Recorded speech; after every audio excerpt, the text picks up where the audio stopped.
Guru Gobind Singh Ji actually spent at least 25 years on intellectual pursuits. A long story short, I wrote a book about that. What was Guru Gobind Singh Ji and the Khalsa and the Sikhs doing when they weren't fighting battles? Yeah. When you think about Guru Gobind Singh, is what you want to see, you will see. If you're a ragi, you see the master of all instruments and rag. If you're a poet, you see the best poet that ever existed. If you're a Shastratari inclined, you see the greatest warrior, you see the greatest horseman. It's what you look at. If you want a father, you see the greatest father figure ever. It's a reflection of what you want. They were also talking about the kings at the time, in the sense like, look at these losers. They're filled with Kam, Krodh, Lobh, Moh, Hankar. Yeah. If they can be the kings and still be filled with these vices, everybody can be kings. They're not different from anyone else. So if they can, surely we can. Let's be honest, like Guru Gobind Singh paid wages to his soldiers and also to his poets. We have this mentality, everything has to be seva. No man, people have bills to pay. Yeah. You can't do everything as seva. Right? Guru Gobind Singh Ji paid more to his scholars than to his soldiers. That's what he told him.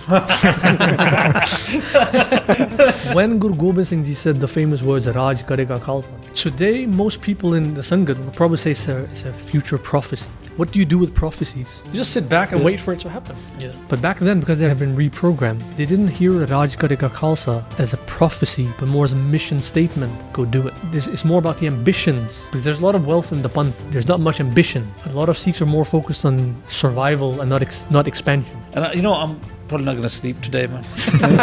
Because this is such an important topic.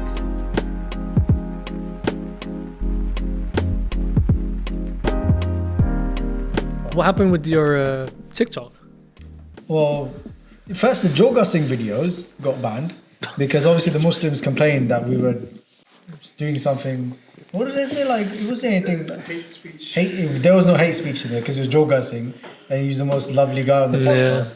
And then some of the 84 stuff got banned. But that's because TikTok is very sensitive. You can't use words like even kill in it. Oh, okay. What was the Even like the word genocide, they'll pull it. Even if ban you're it. speaking like something anti-genocide, they'll pull it just because it's got that word in. Yeah. What's the other one? Everyone's leaving Twitter now and going on to Sky, Blue Sky.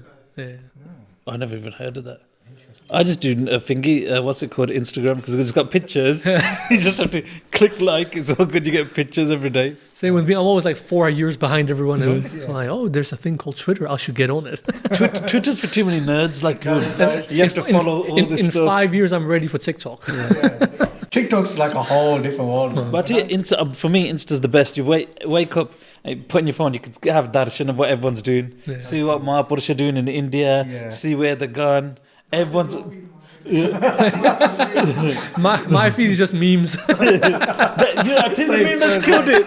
You know that cool guy meme, the chill guy. Yeah. That is yeah. sick. That is sick, man. They did a good job. The Sikhs have been quite good at picking up on the cool Yeah. chill guy thing. And the thing is, you got to pick up on it to engage the youth. Yeah. But like we're talking about in the car, it's a bit of a balance. How much do you want to lower this to make a fool of yourself? It's a tricky Yeah. balance, really. But some of it's cringe, man, bro. Even like the posts I've been doing on Instagram, people tell me my texts are too long. People don't have time to read such a novel. But I'm like, you gotta like show the dignity and the justice to this content, like show the honor to it. Not just You have to. I think for what you're doing, what you're putting out, you have to.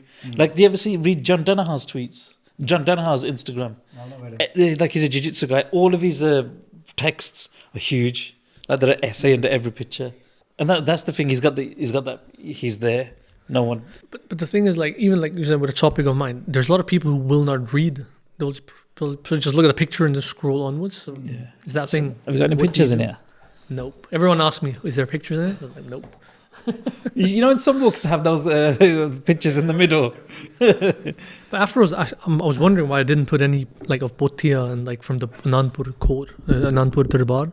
But yeah, I was just focused on finishing. I was like, at some point, you just get kind of fed up. Like, now we just got to get it out there. We've been working on it for 3-4 years. Well, let's definitely start then. And we're very blessed today because we first got Bhai Man Singh on this side, Oh yes. where he's one of the what do you like, one interviewers, and we're very blessed to have Bhai Satnam Singh down from Denmark, down here in the UK. From Denmark. Up from Denmark. Chalo, somewhere from Denmark. And just for clarification, I'm not here to interview anything. I just wanted to partake in this conversation. One, I'm interested in Bhai Sab's work. I'm interested in the book. Got my copy of the book today, which we'll be talking about later. And then two, You know, there's one thing where you hear a conversation outside or third person it. There's one where you're in the conversation, and I just wanted to be in the conversation because I believe I'll take more away from it. My selfish motive. Waheguru, well, Don't be selfish. in that case, Bhai Satnam Singh ji, if you don't mind, can you just introduce yourself to the Sangat and a little bit about yourself as well, if you don't mind? Yeah, of course. Thank you for the invitation. I really appreciate that. What can I say? My name is Satnam Singh. Born and raised in Denmark, which is a country up north, very cold country. Yeah, How cold is it? right now it's really cold. Yeah. Like for me, this weather outside is warm. So did you see I wasn't wearing a jacket when you came to pick me up? For me, this was warm weather. It was like very nice. But I was born and raised there. Went to school, university there as well. Right now, I work there for the government as a senior consultant.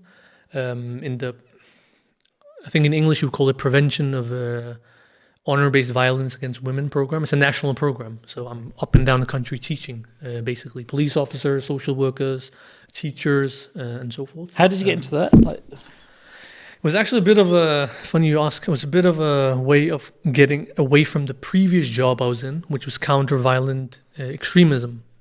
So I was working with the kids who went to Syria to fight for groups like ISIS, Al-Qaeda, in Somalia for Al-Shabaab, and so forth. Well, how did you get into that one? So that's just crazy work, right?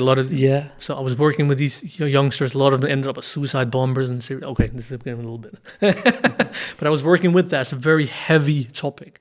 To do that I did that for about 6, 7, 8 years. You're working on that prevention. It was the prevention part. Yeah. So either stopping people from going to these countries. Yeah. A lot of them were like brainwashed kids, and a lot of the ideologues were coming from the UK actually to brainwash children in Denmark, and then sending them off to the battlefields of Syria or Somalia if it's Al-Shabaab we're talking about and so forth. So I was like, kind of working in that field, and eventually, like, long story short, death threats from these guys, and just it's not good for your mental health. So I just talked to my boss, say I need to do something a little bit lighter. Yeah. And then he put me on this other project, which was about that's heavy. Violence against women. Apparently lighter. That's like.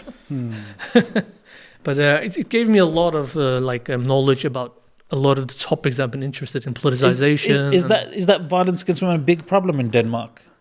Violence against women? Yeah. It is, but it's one of those things like a lot goes under the radar. I think like, you call it like everywhere, like here. Yeah, I think you call it domestic violence in the UK, but a lot of it is like very taboo. You don't talk openly about it. So a lot of my work is actually to create a culture where we can talk about these things. Yeah. If you're suffering from domestic abuse, like it's not your fault. You haven't done anything wrong. You should be allowed to speak openly about it and hence seek out professional help. Because we need that in the Punjabi community as well. Like we all know what happens and stuff, and the trauma that people suffer from in the community.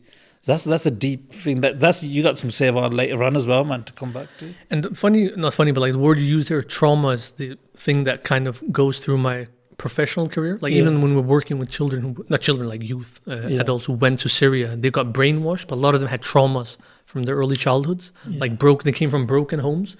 Alcoholic abuse, substance abuse, hence it was easy to brainwash them and hence send them off to Syria. So even though we look at these individuals as psychopaths, and like I said, some of them blew themselves up in Syria and so forth, but a lot of them had trauma, so they were easy to prey on for these ideologues who brainwashed them, right? Yeah. So that's the kind of field I've been working in, is like trauma, and you could say that. We could talk about that for 2 hours, but but no, definitely that's your professional side. And what about you could say your Bantik side, your Sikhi circles within Denmark? Is there much of a community there?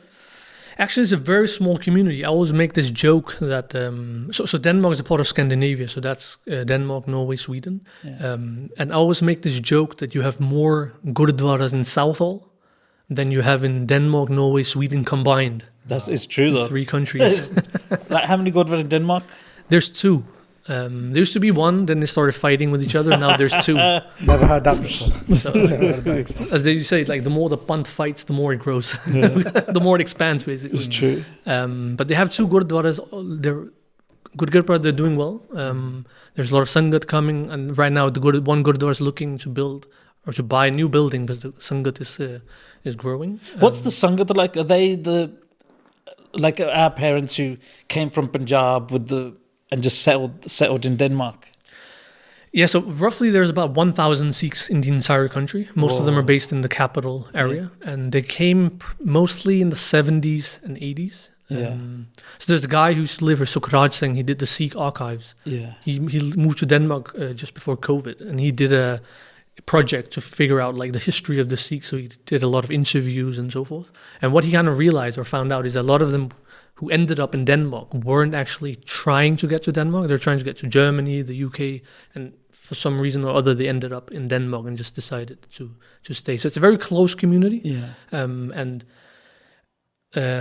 This thing that has been trying to, especially the youth, have been trying to like set up and create a Sikh identity basically in a Danish context. So like obviously Sikh is being taught in the Danish language. Danish is my first language, obviously after Punjabi, but like second language I would guess. So English is your second, you'd say? English is my third language. Punjabi second or Punjabi third? Yeah, Punjabi is obviously my mother tongue, right? Then Danish Danish is my second. Like I think in Danish as well, so I'm very Danish in that sense. My thinking, everything is in quite Danish. Okay. Like the voice in my head is in Danish, basically. So there has been for many years, after COVID it kind of got disrupted, but for many years we had this Sikh youth organization where we were trying to collect the youth of Denmark and just basically teach basic Sikh philosophy, Sikh history, have some Kirtan programs, some Simran programs and so forth. So from a young age you've always been into Sikhi family as well? No, that's why we're trying to create that Sikh youth organization, because you have to see it from this perspective. The Sikhs are a minority within the minority in Denmark. Most people who look at us just think we're Muslims, because there's a lot of Muslims there. So I think for most Punjabi Sikhs who came to Denmark in the 70s, they just wanted their children to learn Danish and do well in school. So they weren't really teaching their children like Punjabi or that much. There was a few Punjabi schools here and there. They worked for a few years and then they kind of closed down. So like myself, I had to teach myself Gurmukhi when I was like 24 or something like that, because I didn't have Punjabi schools. So some people, but that's mostly later on. They grew up in a more of a Sikh kind of household. But for most Punjabi parents, the focus was more on just integrating in society and just doing well. So learn Danish. So a lot of us weren't even taught Punjabi or anything like that. So what was the change that made you want to like, presume you were a Munna first and that? I was a Munna, yeah. So what was the change that sparked that? Wanted you to change the path and start keeping your gears and stuff? I think obviously it's different. Each person has their own story. For me, it was kind of 9/11. Yeah. I'm kind of that generation. I was 14 years old. Something changed after 9/11. Yeah. People started looking at you in a different way. A lot of Muslims in Denmark started getting more religious into Islam. Yeah. Then they start asking us questions. What are you believing in? They start ridiculing theory of reincarnation. Then in order to defend yourself, you have to read up about reincarnation. And then in that kind of sense, you got enrolled into Sikhi. Okay. And the more you read, because you had to defend yourself, the more I kind of fell in love with Sikhi. Yeah. I was like, wow, these are actually, it's not just about defending it, I actually believe in this stuff. It's very rational. It's very, like, even like on a personal level, like you can really connect with it. Yeah. So in that sense, we were trying to, it's wrong to say undo the damage of the parents' generation, because they were doing the best they could in a foreign country where there's no Sangat. Yeah. And they're, like we were talking about before, they came as like working class. So they were just doing work at factories and so forth. So their mind was just on settling in Denmark and creating good lives and not experiencing any discrimination. At the expense of Sikhi and Punjabi, like identity or what you want to call it. Yeah. And then a group of us came together, this is 2011 or something like that, said we need to do something about this. People losing faith in their tradition and so forth. So let's set up this Sikh Youth Foundation. But then in 2014, Bhaji Guraj Singh Ji also came to Denmark as well, right? So did you get opportunity to meet them when they came? That's right. So just to take you back, this was about the time where basics of Sikhi was becoming a thing. There was a lot of hype about, especially Bhaji Guraj Singh, but also like this whole idea of like doing street prachar. Like it was unheard of. Obviously, me working with counter violent extremism, I had known a lot about the street dawah, so I've seen it before. I used to like go up there and talk to them and try to get them into our programs and all that stuff. But I'd never seen it in a Sikh context before. And we were trying to set up the Sikh youth organization, and we're like, all right, we need to inspire. We need to get someone over here that can inspire the youth. So we reached out to Bhaji Guraj Singh, and like I said, this even back then, basics of Sikhi was kind of becoming a thing even here. Yeah. This was a few years prior to that, if I remember correctly. Like Bhai Jagraj Singh started out just sitting in his, correct me if I'm wrong here, just In how office, I remember. In his Just in study, his yeah. office, just having Yeah. a webcam, just talking straight to people. Even that was unheard of. Like this open prachar in English. So we Yeah, invited. he was the first on YouTube to go out and do that prachar. I don't think nobody did it before. So we asked some of the youngsters there in Denmark, like, when you read about Sikhi, obviously you're not listening to the Katha, the Gurdwara. Who do you listen to, like online? Who do you Google and a lot of them mentioned Bhai Jagraj Singh, and we were quite surprised. Okay, they know who he is. That's quite good for like Denmark, like the middle of nowhere, right? We reached out to Bhai Saab, and he was very. We were very fortunate that he said yes. He came over for a weekend, and like when we do a program and it's a good program, it means like 10 people show up. That's a success, right? It's like, wow, okay, it was worth the while of making the PowerPoints and Yeah. everything. To this event, I think 25 people showed up. So that was like, that's a blockbuster right there. Yeah. Right? It was a 2-day camp. It was obviously basics of Sikhi. And I think, I'm not even exaggerating, I think he inspired so many people that, to the extent that they're quote unquote still talking about him today. Like that Wow. weekend, something happened and we came into Sikhi. Or at least like we were already on Sikhi, but then he just gave us that little That's mad. extra That's mad. push.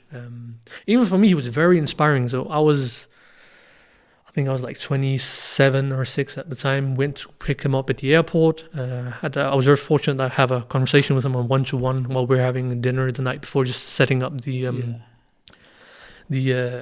obviously the program for the next day, for the weekend. And then I remember he asked me this question, and I was like, what's he talking about? It doesn't make any sense. So he was asking these like you said, he was ahead of his time, like you said previously or before. He asked, like, where do you see the Sikh Sangat of Denmark in 50 years? And I was like, bro, like, we're just trying to make people show up at our events. We're just thinking, like, 50 years, like, we don't even think in those terms, right? But he was very ahead of his time. He wanted Sikhi to thrive in Denmark. He wanted us to have, like, very grand ideas of where we're going, not just survival mode, but more like expansion mode. Like I said, he was way ahead of our time. So a lot of the things he was saying, we didn't really realize it until many, many years later. Oh, this is what he was saying.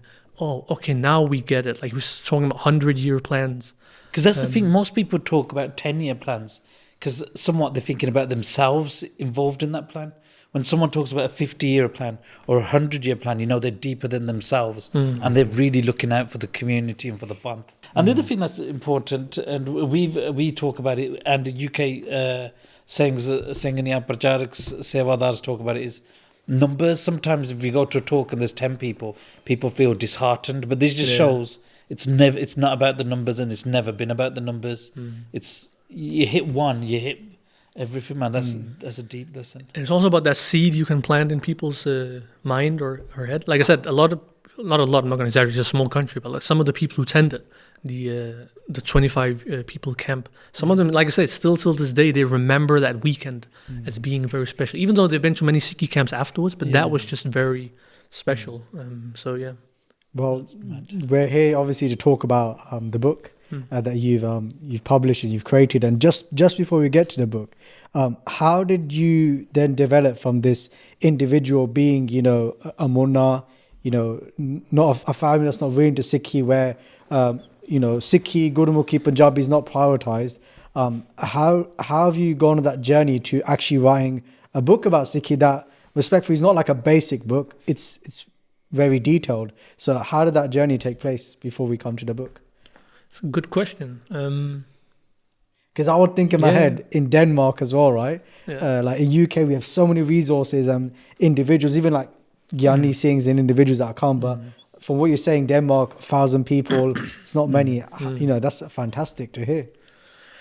I think just in terms of this particular topic, I think like I've always been a kind of person who does the opposite of what everybody else does. In Danish, you call it Rasmus Modsat. I knew that word as well. It's like you just basically it's like a opposite Joe. Everybody goes this way, I'll go that way, right?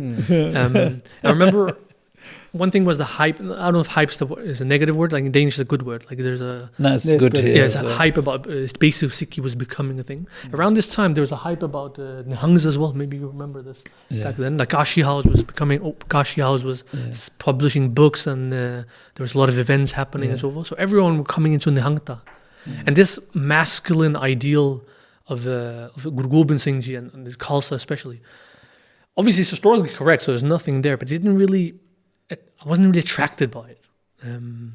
Again, just being opposite Joe, everyone was going that way, so I just wanted to go this way. So I was like, well, Guru Gobind Singh Ji was not just a warrior. Guru Gobind Singh Ji was also an intellectual, but nobody's really looking into that side. So I tried to like go that way instead.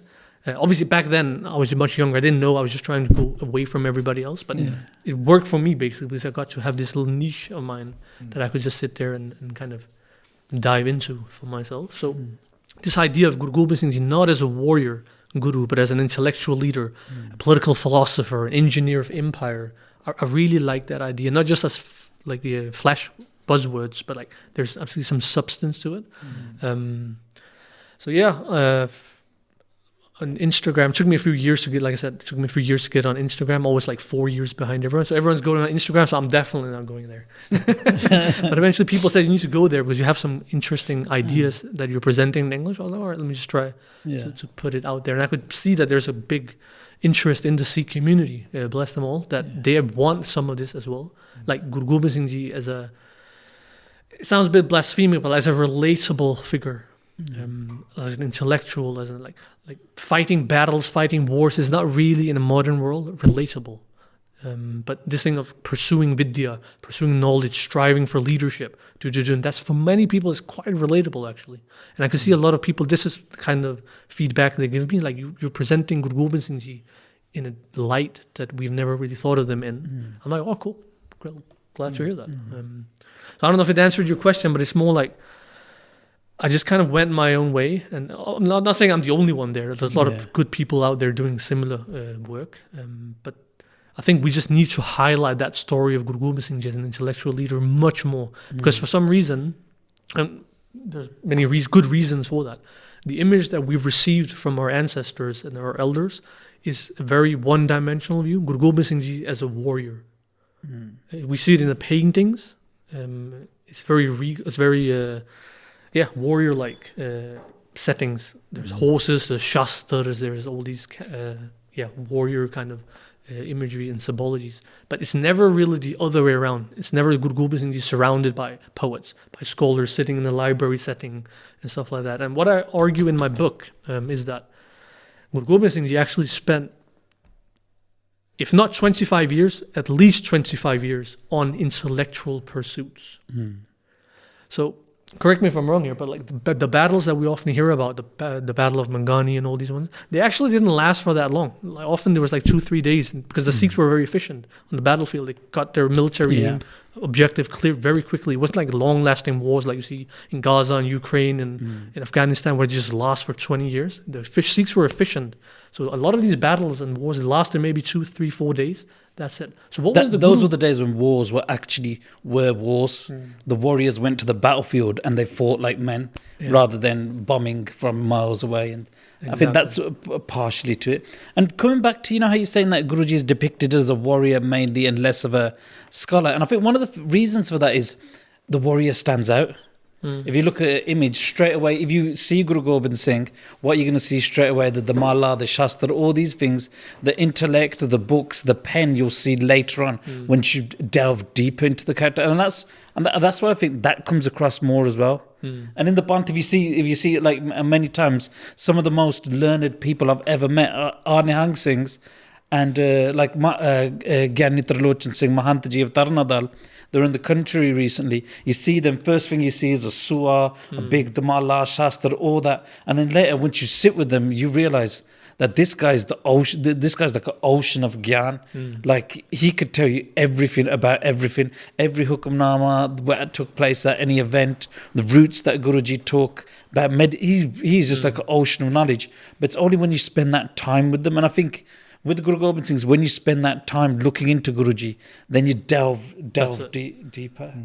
And again, it's not like saying one aspect is right and the other one is Yeah. wrong. It's just two aspects. I think Gyani Gyan Singh calls it the Shastrtar and the Shastrtar. Yeah. And both things goes hand in hand, the pen and the sword. And I just think that, and for many good reasons, there's nothing wrong with it. The Sikh tradition has primarily focused and emphasized on the warrior side.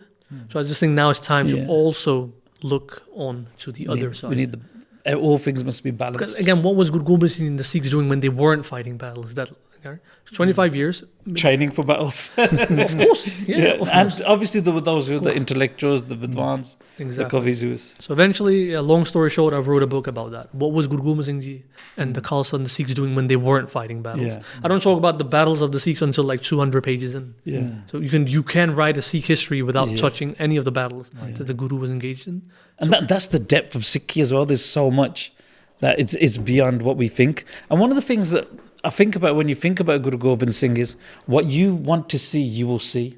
If you're a ragi, you see the master of all instruments and rag. If you're a poet, you see the best poet that ever existed. If you're Shastratari inclined, you see the greatest warrior, you see the greatest horseman. It's what you look at. If you want a father, you see the greatest father figure ever. It's a reflection of what you want as well. And I think it's nice what you're saying as well in terms of focusing more on the side that maybe is not as available in the Panth and not seen the Panth. So according to that basis then, how is he able to access this information then? If, like you're saying, and I can understand that point about we generally hear a lot about the battles and those are highlighted throughout the years, and maybe in books and stuff that stuff might be focused on, more people learn about that. So how is he able to access this knowledge from, again, I'm just using the idea of being in Denmark, just being this person who's just coming to Sikhi. That's quite astonishing for me, because I think that's very important, because that will allow people in the future to access, these same sources that you've been accessing as well.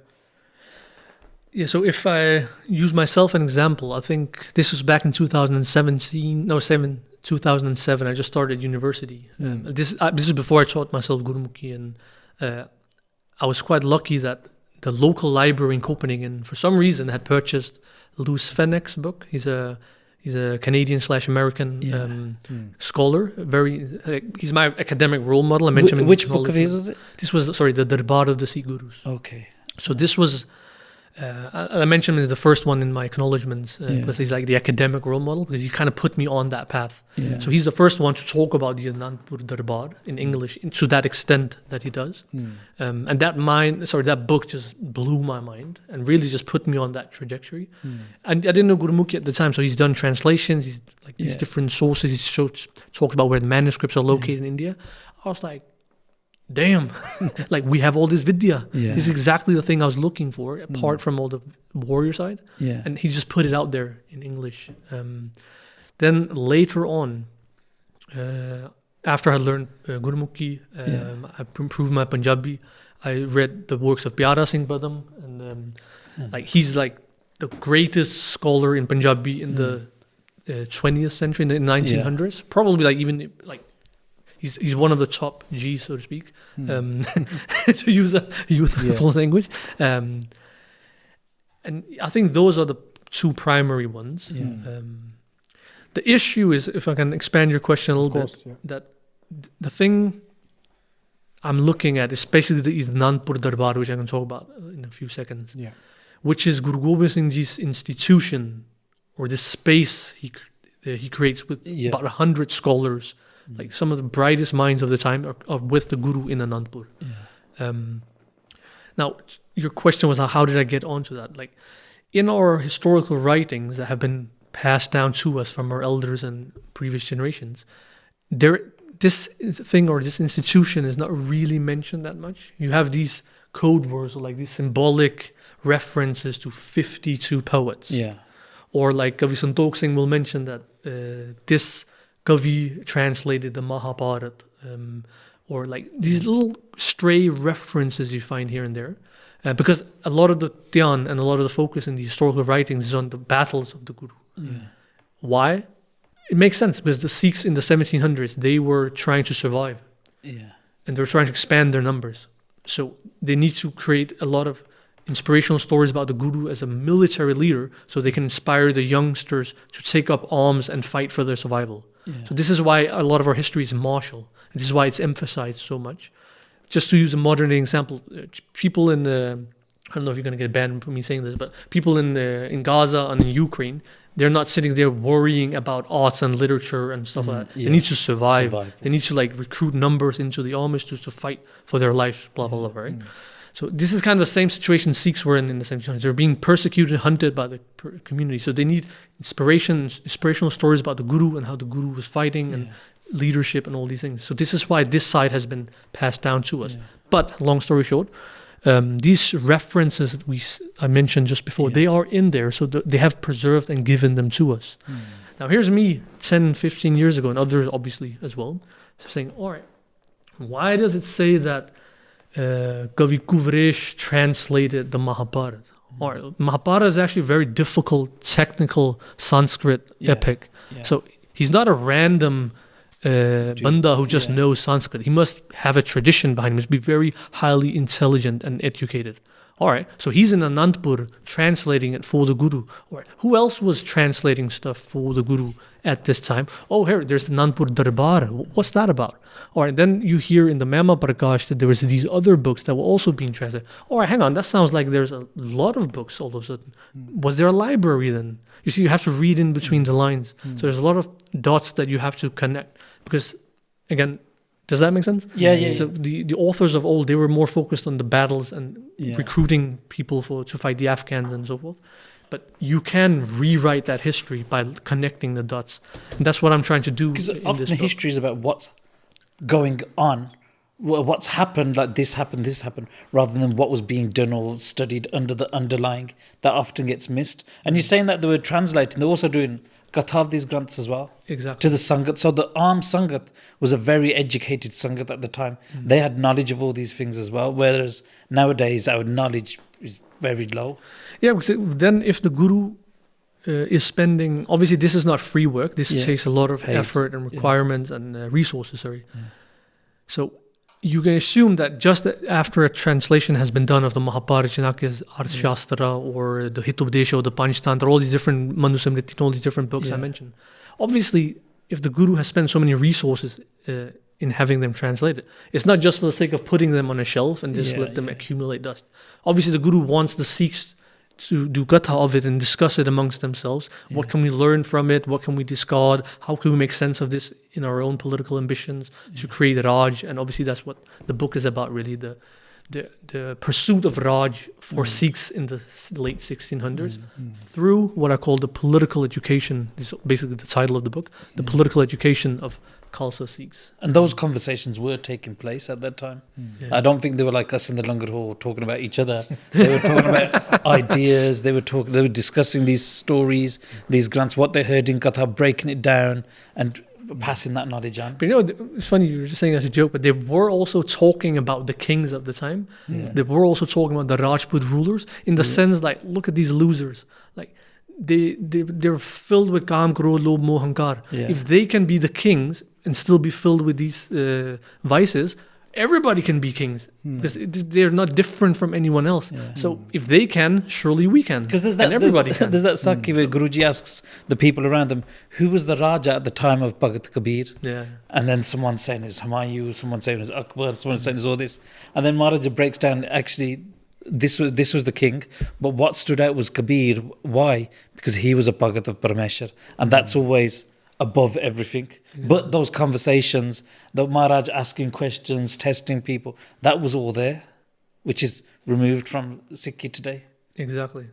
So just coming on to the book, and then we can ask loads more questions as well, because there's definitely loads. I know Pai Man Singh who just wants to ask so many questions as well, which is fantastic. Sorry. No, as in going forward as well, as in more questions, just for not the camera. I'm not saying negative way, by the way. No, it's I'm in a good way. I'm saying, Baba, to see I was going to say it as well. If you want to, because Pais was like looking at you. Because one thing, you just open up the conversation so much more with the van. And the thing is, because I'm so interested in this, and one of the things is like when I first saw your stuff, not being disrespectful, was like, yo, who's my guy to write a book on this?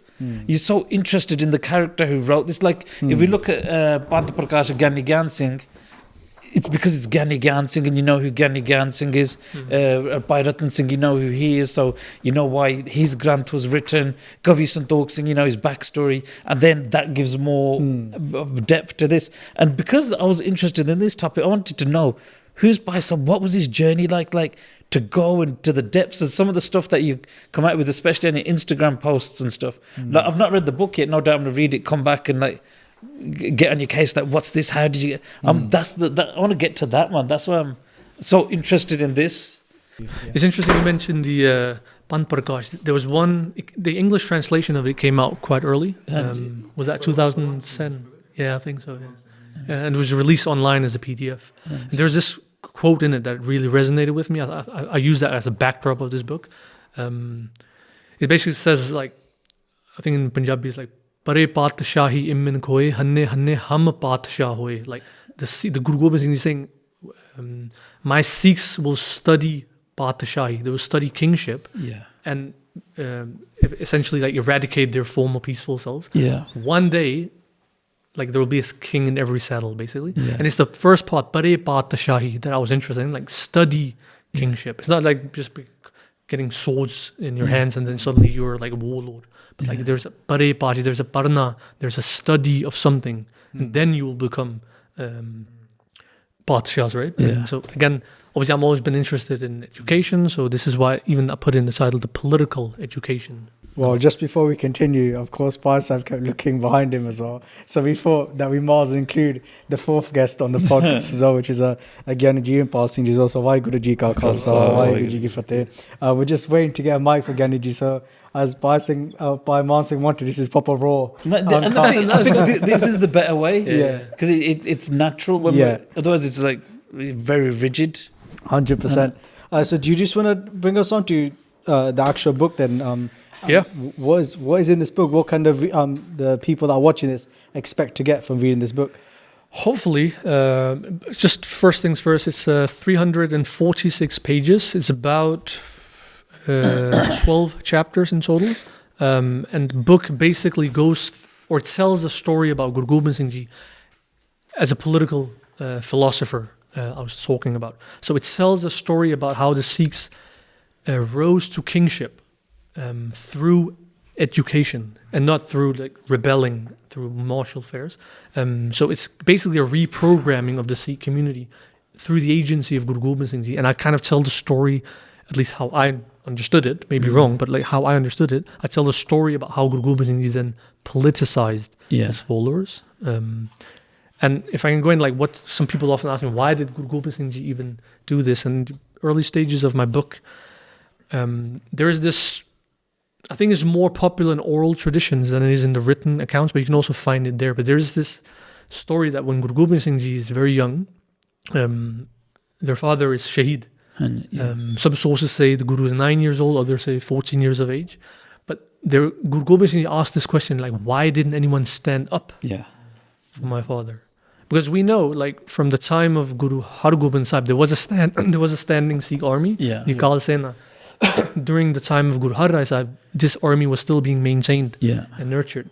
So there were people of martial skills in the Pant at the time. Why didn't any of these stand up in the defense of my father's life? Guru Gobind Singh Ji is saying. And then Guru Gobind Singh Ji has this, in historical historiography, called this like a trigger point. Guru Gobind Singh Ji has this realization that the Sikhs of my time has become too idle. They're too soft. Like, their value systems have become like, you slap them once and like, oh, I'm sorry, I hurt you, kind of thing. So Guru Gobind Singh Ji basically says, I need to align them with Rajniti. And then this whole political transformation or reprogramming takes place. Not on a 1 day or 2 days, like 20 years of kind of reprogramming, basically turning them from, how does it go, like from weak men into strong men of steel. Like And with that, apart from the martial training and the arming, it's like something that you mention or come across to make them just and jalak. And not in a sly way, but be astute, be smart, be clever, not just that are just going to get tricked and sold.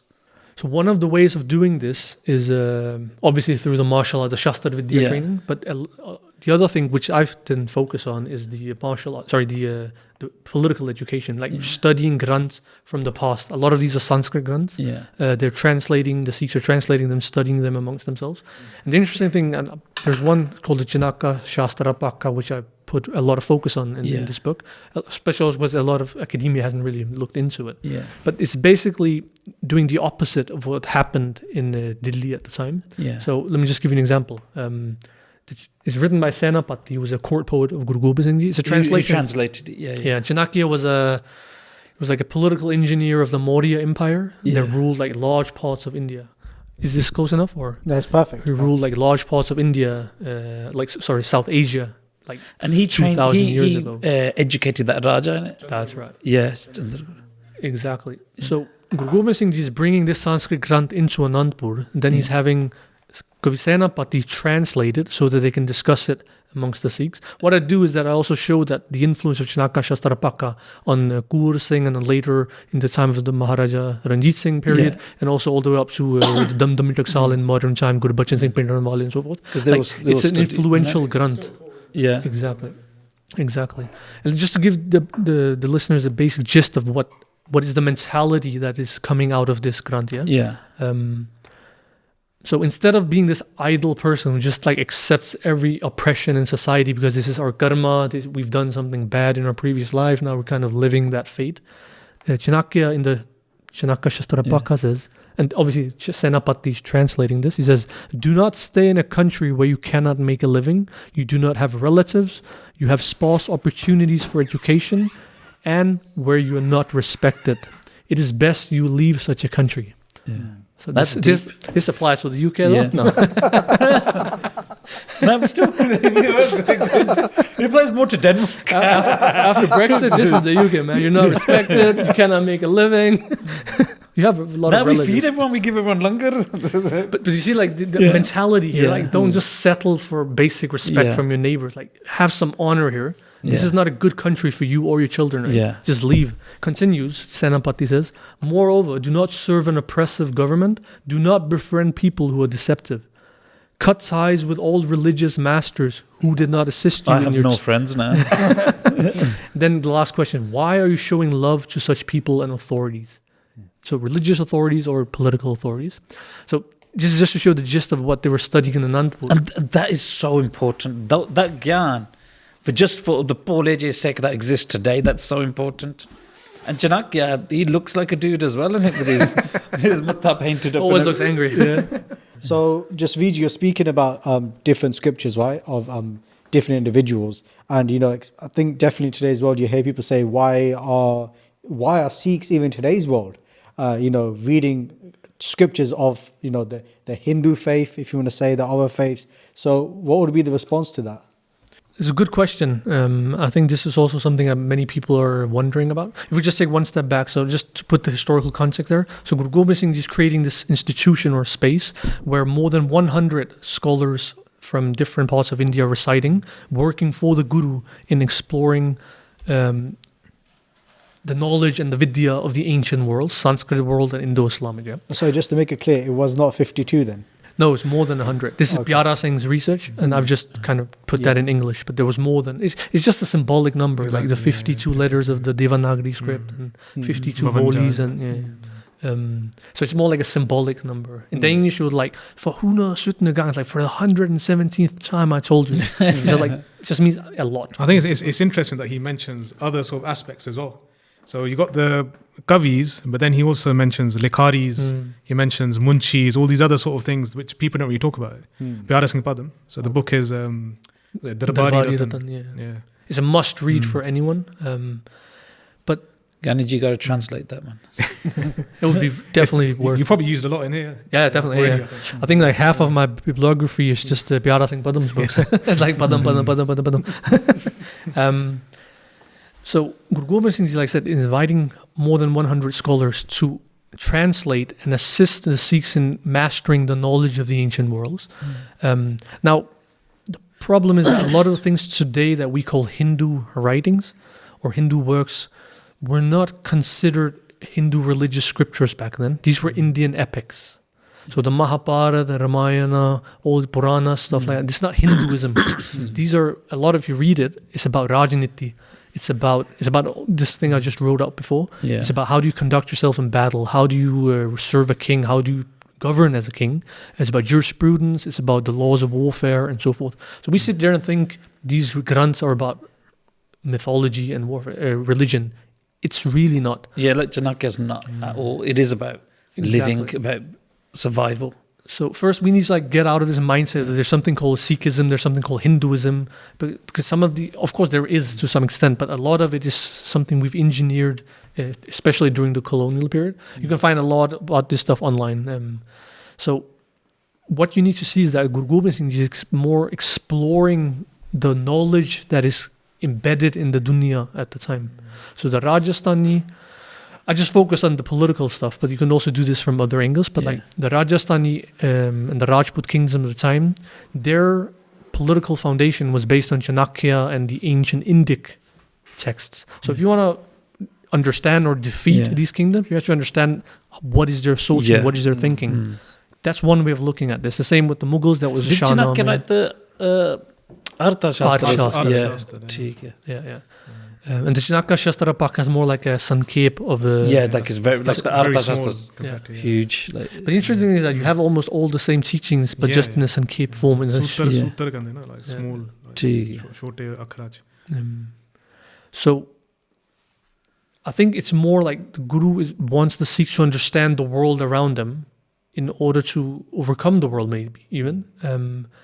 And again, not to put it in this idea of you have some enemies and you should overcome the enemies. It is basically like you want to beat them at their own game. So, but also there is gyan in these writings. Yeah. This is battle-tested knowledge that has stood the test of time. So in and of itself, because this vidya is worthy of praise. So in that sense, it's not just for the sake of subduing it; it's also for the sake of honoring it. You could even say. And our Guru, as our father, he wants the best for his children. Is he gonna open up all avenues? Exactly. Gidpa. And just with that as well, one thing I saw in the contents page, a word or a phrase I never really heard before is the Anandapur Library, right? So what's that all about? I've never, again, you heard of that, the Sikh reference library, all these kind of terms in today's world, but what's this Anandapur Library about then? It's funny, I was looking at Paisa, because we were just talking about this in the car. On the way over. So obviously, writing this book, it's not just, for me as an author, it's not just a boring retelling of events that have happened. Like, that's not what history is about. Obviously, I'm trying to like inspire people, especially younger generations. So I want Sikhs to kind of change their language. So I want them to use words like the Anandpur Library. Like I said, if there was many books, they must have been organized somehow. If there's organized, it means there was a sevadar doing the sambal of these granths. Librarian. That's a library. The Singhs came with the library cards. This is overdue. Why not? Maybe. Yeah. But it's interesting because Gyani Gyan Singh in the Tariq Gur Khalsa actually mentions this makan, this mansion that housed all the scholars. What's a word for library? Pustakalya. Pustakalya. I never knew that, man. Bhavir Singh uses that word quite a lot in his Kalgitar Chamakar. I think you have it right here somewhere. Sri Kalgitar Chamakar. He uses the word, he's talking about the library, the Pustakalya of Maharaja Narinder Singh. So this is a common word, this library. Obviously, we just say library. But we have our own words for these things. But how big and deep must this library have been, like, from your research? So what I write, because we don't know, because it hasn't really been preserved to us. Again, this is only like connecting the dots here. But what I say is that, all right, how would a library have looked like in the time of the Gurus? Then you can look at the Mughals, right? And we know Akbar had the Emperor Akbar, he had a library. Let me just see here. Because that's true. Their libraries are mentioned. The libraries of other. There's mention of the weight, isn't it, of like the Granth, Vidyasagar and in like Suraj Prakash. 350 kg. The Idda kuch hai ga, so you can do a man of how much would have been in the library then, isn't it? Yeah. And then everything else, like. So what I write here, again, you have to connect the dots. Unfortunately, it hasn't been passed down to us. As a model on the Mughal Imperial Library, the mansion's library, I call it mansion because this is the word Gyani Gyan Singh uses, mahal, was likely divided into several departments based on linguistic divisions. So the library would have consisted of a Sanskrit department with the original source composition. So all these granths I mentioned before, the Mahabharata, in the original Sanskrit language. Then there would have been a Braj department with these translations and also original compositions that the Kavis were writing themselves. A Punjabi department, a Persian department, and perhaps an Arabic department. Because Bhavir Singh talks about Arabic being taught and present in the Anandpur Darbar, and the Gobind Gita also says, use the word Dikka, I have seen vernacular translations of the Vedas, Puranas, and the Middle Eastern scriptures. So in that sense, the Quran was probably translated by the Sikhs as well. This is Gobind Gita from the Anandpur Darbar. So there's a lot of speculation here because this is how you have to like construct history. There's a little bit of gist here, right? 52 poets, they must have had some tradition behind them. They're not just average Joes, blah, blah, blah. If I'm not answering your question, just let me know. I have a tendency to just talk. It's mentioned in the 52 Hukamnam as well to study all these topics and stuff. Exactly. It even says Rajniti Parni in the 52 Hukam. This is what I mean, like, and come back to your question.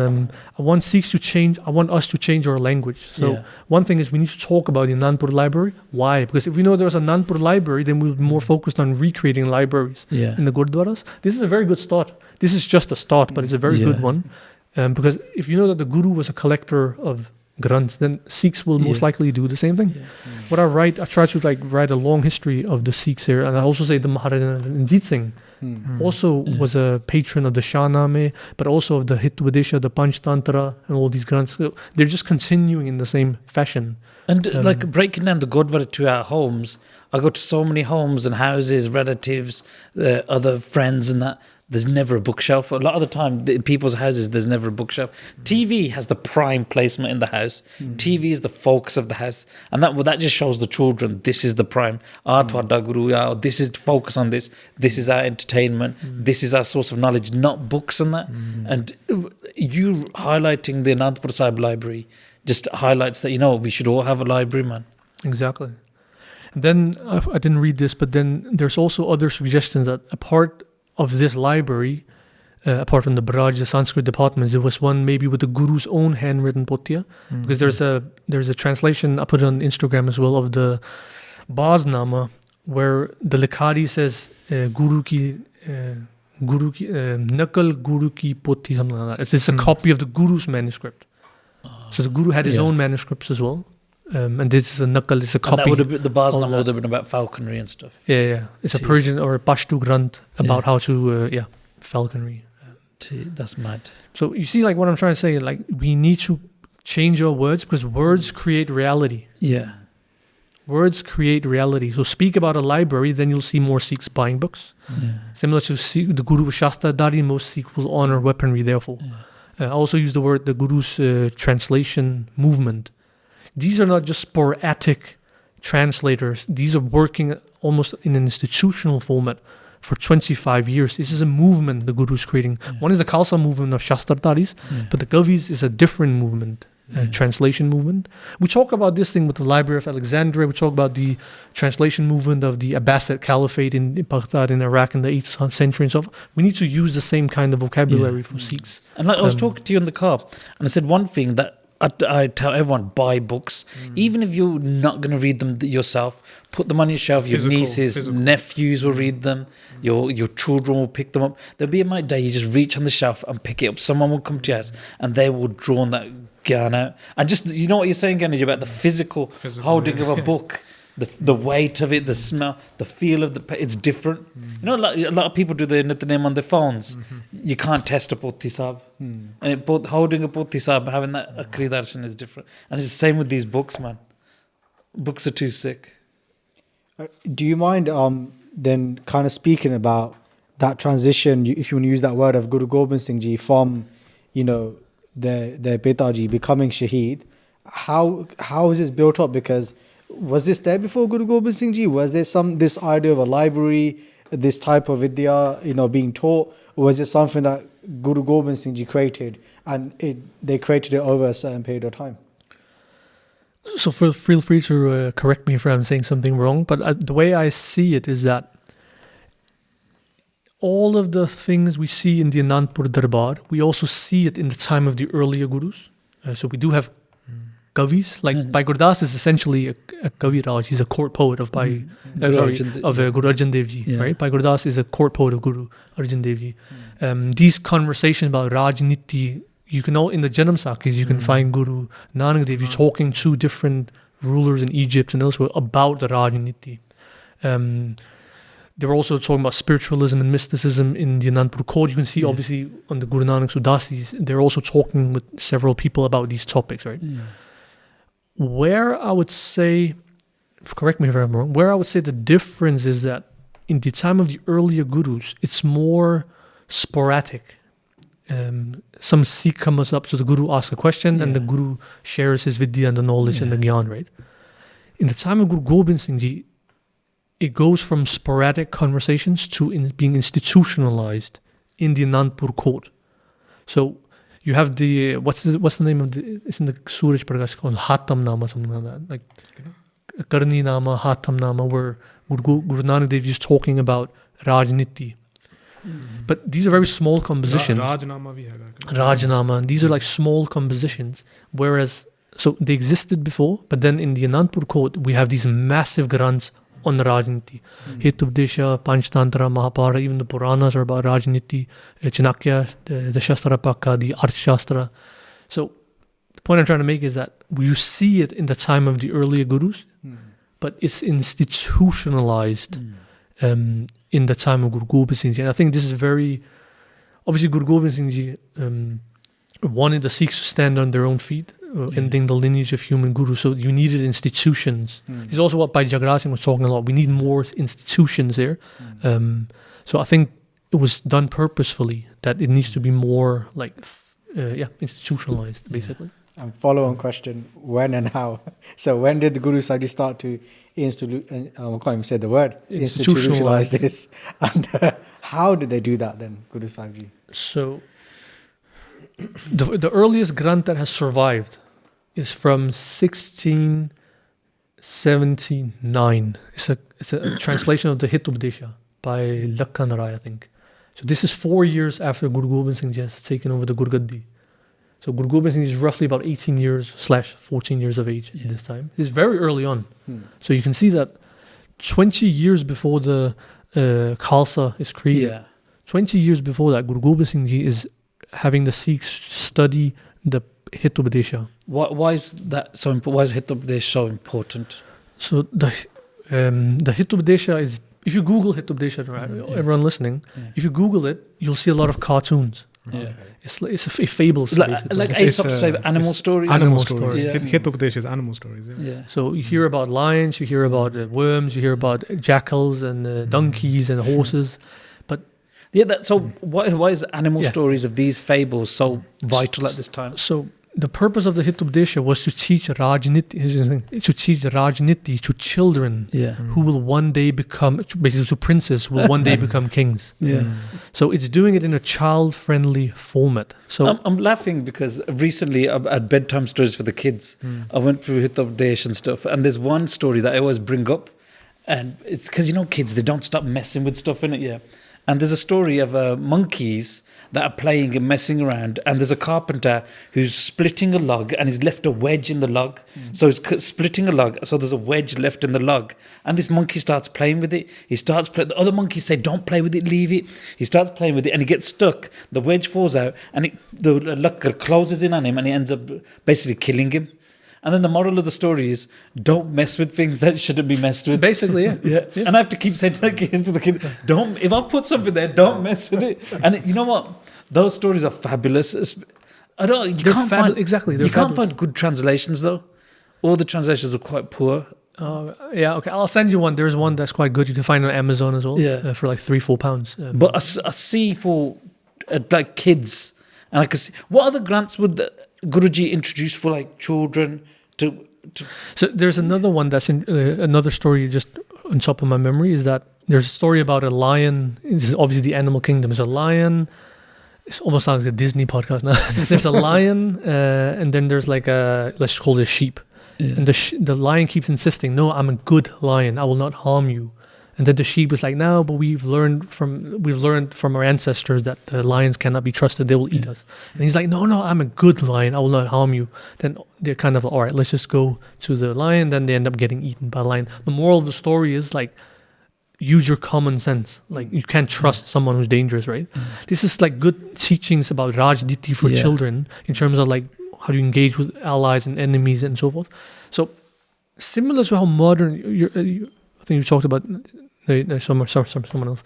Like, modern Disney films are built on the same way. Like Pocahontas. I used to love that growing up. It's actually a film that teaches about respect and tolerance for other people. Just because they look different from, like, you have the white man and the indigenous Indian. You can't just take their property. You can't just kill them off because they're different from you. Lion King is about leadership. What's a good leader in a society? How do you follow them? Basically, Hitubdesha is the same thing. Through stories, in a very childlike, friendly manner, it talks about friendship / enemies, common sense. When do you obey authority? When do you disobey authority? When you follow tradition and maryada, when can you go away from it when it doesn't make any sense? When certain things are too good to be true, do you trust them? Exactly. And these are the Rajniti skills you need in order to master territories. So again, just it's a very long answer to a simple question. Sorry about that. But Guru Gobind Singh Ji introduces this literature very early on to the Sikhs. 20 years before the Khalsa is even created. So obviously the Guru, and there's 2 translations, just one. And I actually write there's 4 in total later on. So the Guru obviously wants to teach the Sikhs Rajniti before the organization of the Khalsa, whose Shastrtari is created. They need to have that mental programming in place. Maybe it's to say they need to be politically astute. Because if you just give Shastra to a guy who has no political student, he'll just become a murderer, he'll become a tyrant, right? So you need to program them mentally before you give them the Shastra. That's one way of looking at it. I don't know if you have anything to... Yes. And there's kids that have been taught and grow up to be the Khalsa in 20 years' time who then get Raj. That's a very good point, actually. The people who took Amrit in 1699 had been politically trained for 20 years before. Yeah, very good point. And is that responsible thing to do?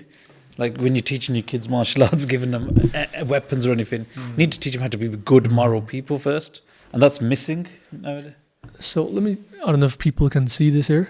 One thing I like about this painting here is that I was looking at for a painting that would kind of depict the story I was trying to tell with the book. And all of the paintings that we have is Guru Gobind Singh is a Shastrtari. But I'm trying to put out the Shastrtari image. So one thing I like about this is from the Devinder the Tour collection. So this is my interpretation of it, so it might be a little bit whack, but but what you see is that Guru Gobind Singh Ji is looking towards a youth. So Guru Gobind Singh is oriented towards the younger generations, right? You can see it's a youth because he doesn't have any beard. And this youth is not a Shastrtari, but he still looks like a king, right? No, he does, but it's not like over the top kind of Shastrtari. He looks more like a regal, kingly figure, right? Yeah. So Guru Gobind Singh Ji has that political focus on, I want to make him a king one day. He's a little kid right now. This is just my interpretation of it. You also see Guru Gobind Singh standing with his back towards the older generation. Because you can see the guy behind, the Singh behind doing the seva. He has a beard. So this is an adult, right?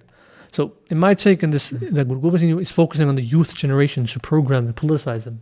Basically turning his back on the older generations because they're over and done with.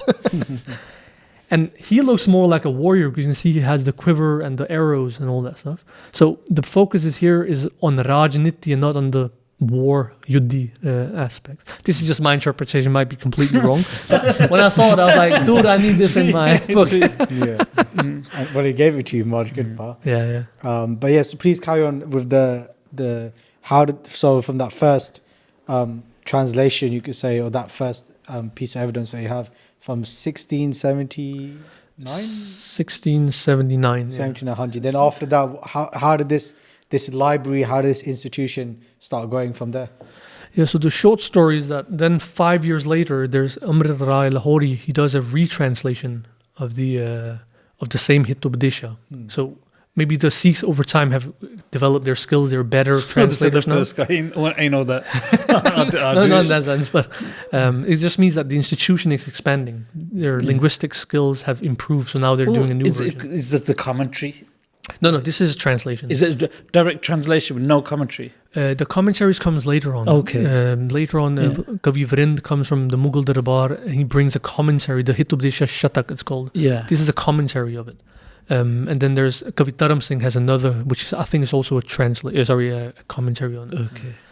During this time, Kavi Senapati translated the Janaka Shastra Paka, the ancient writings of, these are like battle-tested theories, right? Yeah. Stood the time of test of time.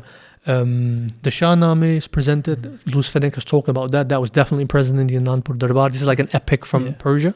So can you just explain that? Because I listened to the podcast with Ivan B. Singh, and for the basic Sangat, a lot of people don't know what these terminologies are, including me, basic guy. So like, is that the equivalent of like the Mahabharat, or for that's a good way of putting it. the Muslim? I'm pretty sure Guru Gobind Singh references it as well. Yeah, for the Dosi. For the Dosi. Okay. It's a good way of putting it. It's like the Mahabharat is the history of Bharat of India into prehistoric time, and the Shahnameh is basically the same just for Persia. Okay. Before Iran or Persia became Islamic, so it's a massive Granth, 50,000 couplets, some is the size of Kavi Santokh Singh Suraj Prakash, about the history of Iran. It's also a Rajniti Granth, obviously. Okay.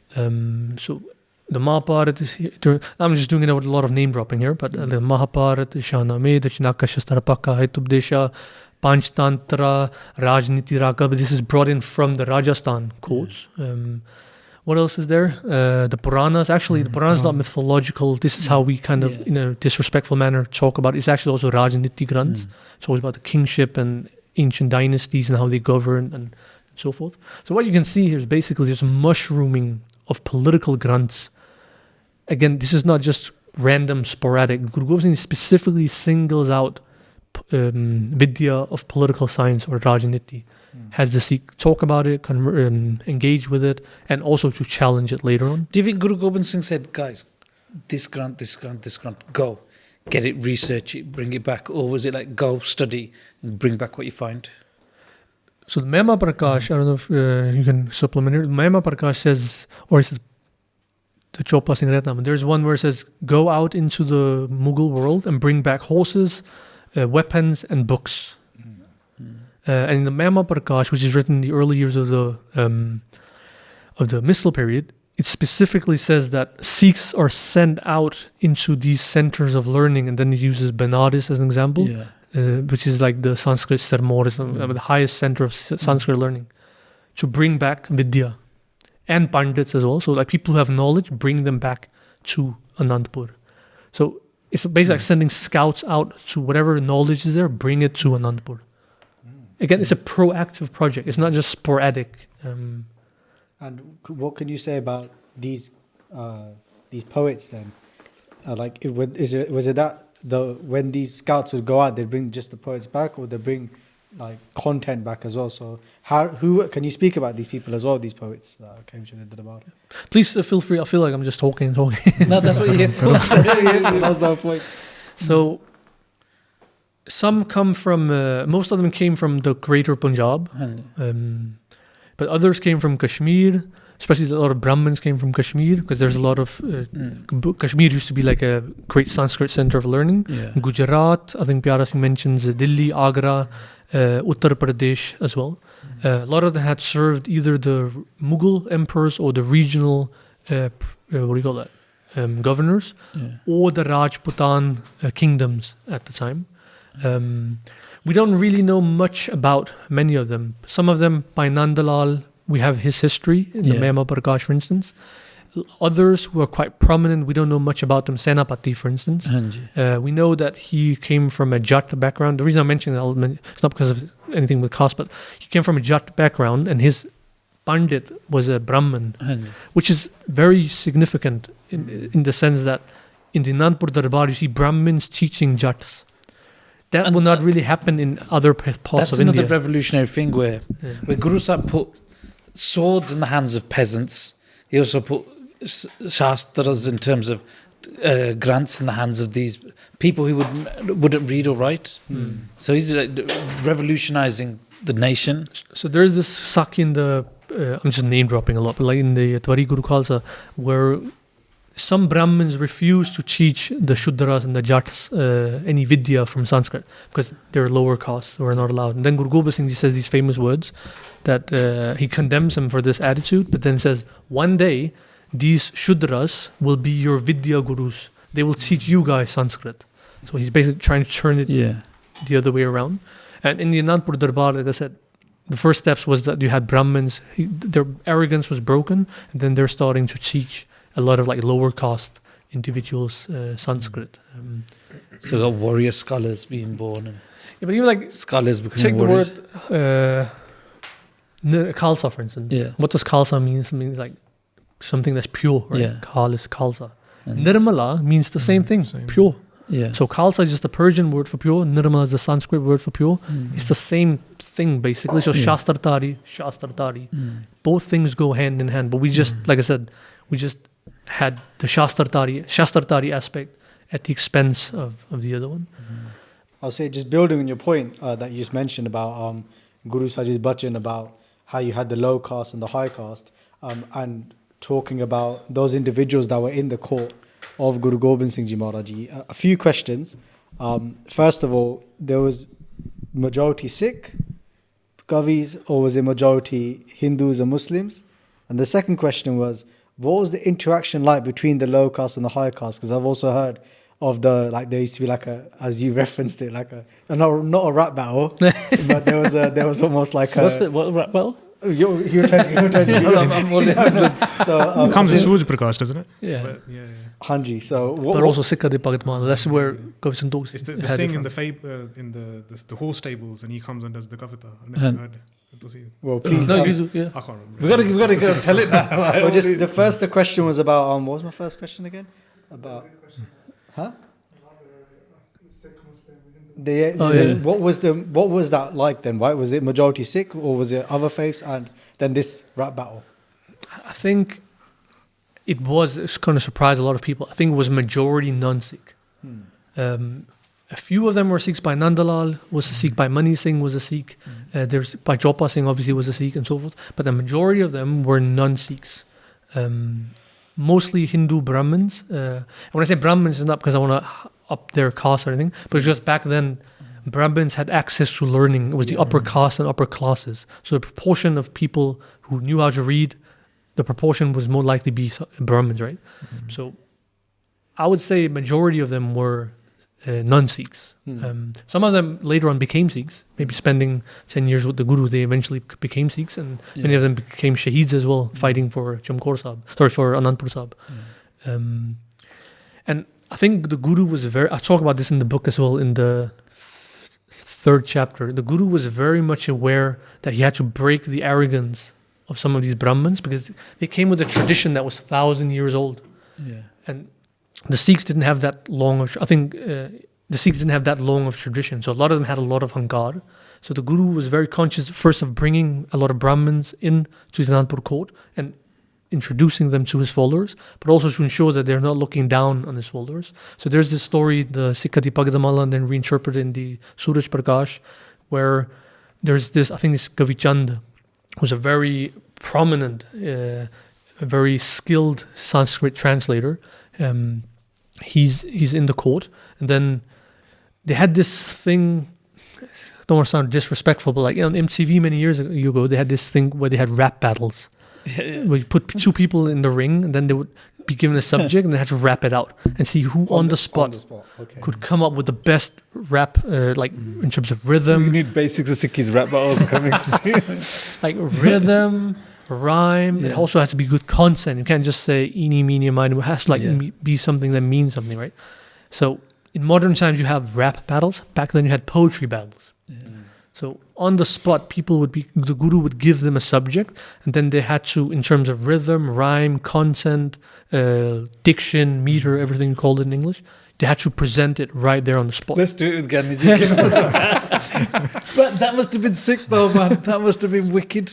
And the story that Gandhiji was referring to is one where Guru Gobind Singh Ji sees that there's arrogance with this Kavi Chand, He's become very arrogant because he's skilled. Yeah.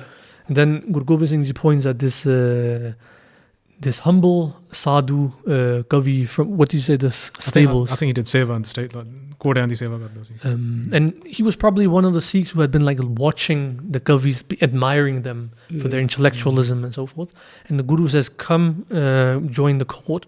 And then he gives both of them the same topic, and then they have to rap it out. And obviously the humble poet ends up winning this battle. nice. And Santokh Singh actually provided so you can see. He gives the poem that he said. Yeah. Wow. So you can see. And was the- this set to tabla? Like, It's like Just a straight- carved darbar, isn't it? yeah. We need more battles in Sikhi. Even the Pant Prakash, they talk about this is mock battles Yeah. between the warriors. Like Yeah. obviously, I talk about this as well. The Guru wants a competitive mindset amongst the Yeah. Sikhs. This is a way of like manning them up. Like Yeah. what Chanakya Shastra also talked about. Like be a competitor. Like there's nothing wrong with healthy competition. Yeah, it's This is how you important. get forward. It's important. It's so badly needed that we're missing. Like someone writes a book, someone writes an antithesis to that book.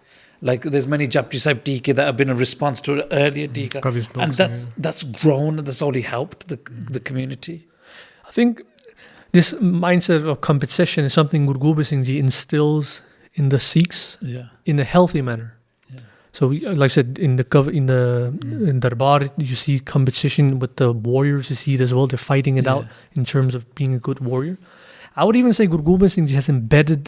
This might sound a little bit funny, but Guru Gobind Singh has embedded it so well into the Sikh community that we even see traces of it today, like remnants of a glorious past. Like if you go to any Gurdwara setting and there's a new Raggi in town, and performing Kirtan in the Gurdwara, one uncle will go up, put some money. Then competition happens. Now another uncle has to go up and put money there as well. Then a third one will go. This is competition, right? Because they want to show that we're also affluent or we also have. But this is maybe a little bit of a funny way of saying it. But it is that competitive mindset. Who benefits from this competition? The Raggi. He gets a lot of money, right? A lot of donations. but the essence of competition, like with the wrestlers, it only increases. Everyone now with the Kavis battling each other, with the that's good for us. Yeah. And I think the key is that you're having no ego. Yeah. You have to be very humble to battle. And even though in the battle, like MCs say we're nice and that, but because you have to have belief in your own technique or whatever, but it's that humility to come to battle. Because a lot of people proclaim Gan or proclaim a level, but they'll never go out to test it. And that test is, you need to pressure test everything. In the same way we need to pressure test our Sikhi, pressure test our morals and ethics. Do they really stand the test of what they stand for? It's funny that because I think as long as people as long as you realize we're all on the same path, we're all basically just trying to do seva and amplify the ustad of the Guru, right? So as long as we kind of see that, then this competition is healthy. But as soon as people start being like, I want to do this, I want to outshine these others, then we're going down the wrong path. I'm not trying to use an example of myself as being a humble person. I'm not, but some people wrote me when the Anandpur Institute in America came up. Yeah. I'm a huge fan of their work, and people said like they're just stealing your ideas. Like everything that you were saying, they're doing the same thing, but just in a more American kind of way. Like you should stop them. I'm like, firstly, these are not my ideas. This belongs to us as a pant. Exactly, I'm just taking the stuff from Pyara Singh Padam, basically. Yeah. So firstly, these are not my ideas, and secondly, why would I see this as competition? Like they're just better at promoting this than I am. That's great. So you see what I mean? It only helps us. Helps us. Who benefits from it? The Pant. Yeah. The Pant. They're amplifying, they're building an institution like we're talking about before. I'm just doing this one-off as an Instagram poster. Yeah. They're doing it as an institution. Yeah. So like, this is, I'm not saying I see them as competition or anything, but if we were, this would be healthy competition, because maybe I would be like, oh, I need to outcompete them. So I'll do something even grander. Yeah. Who benefits? The Pant. So You got to shout each other out, though, and say, yo, props to... well, one... a little rap battle.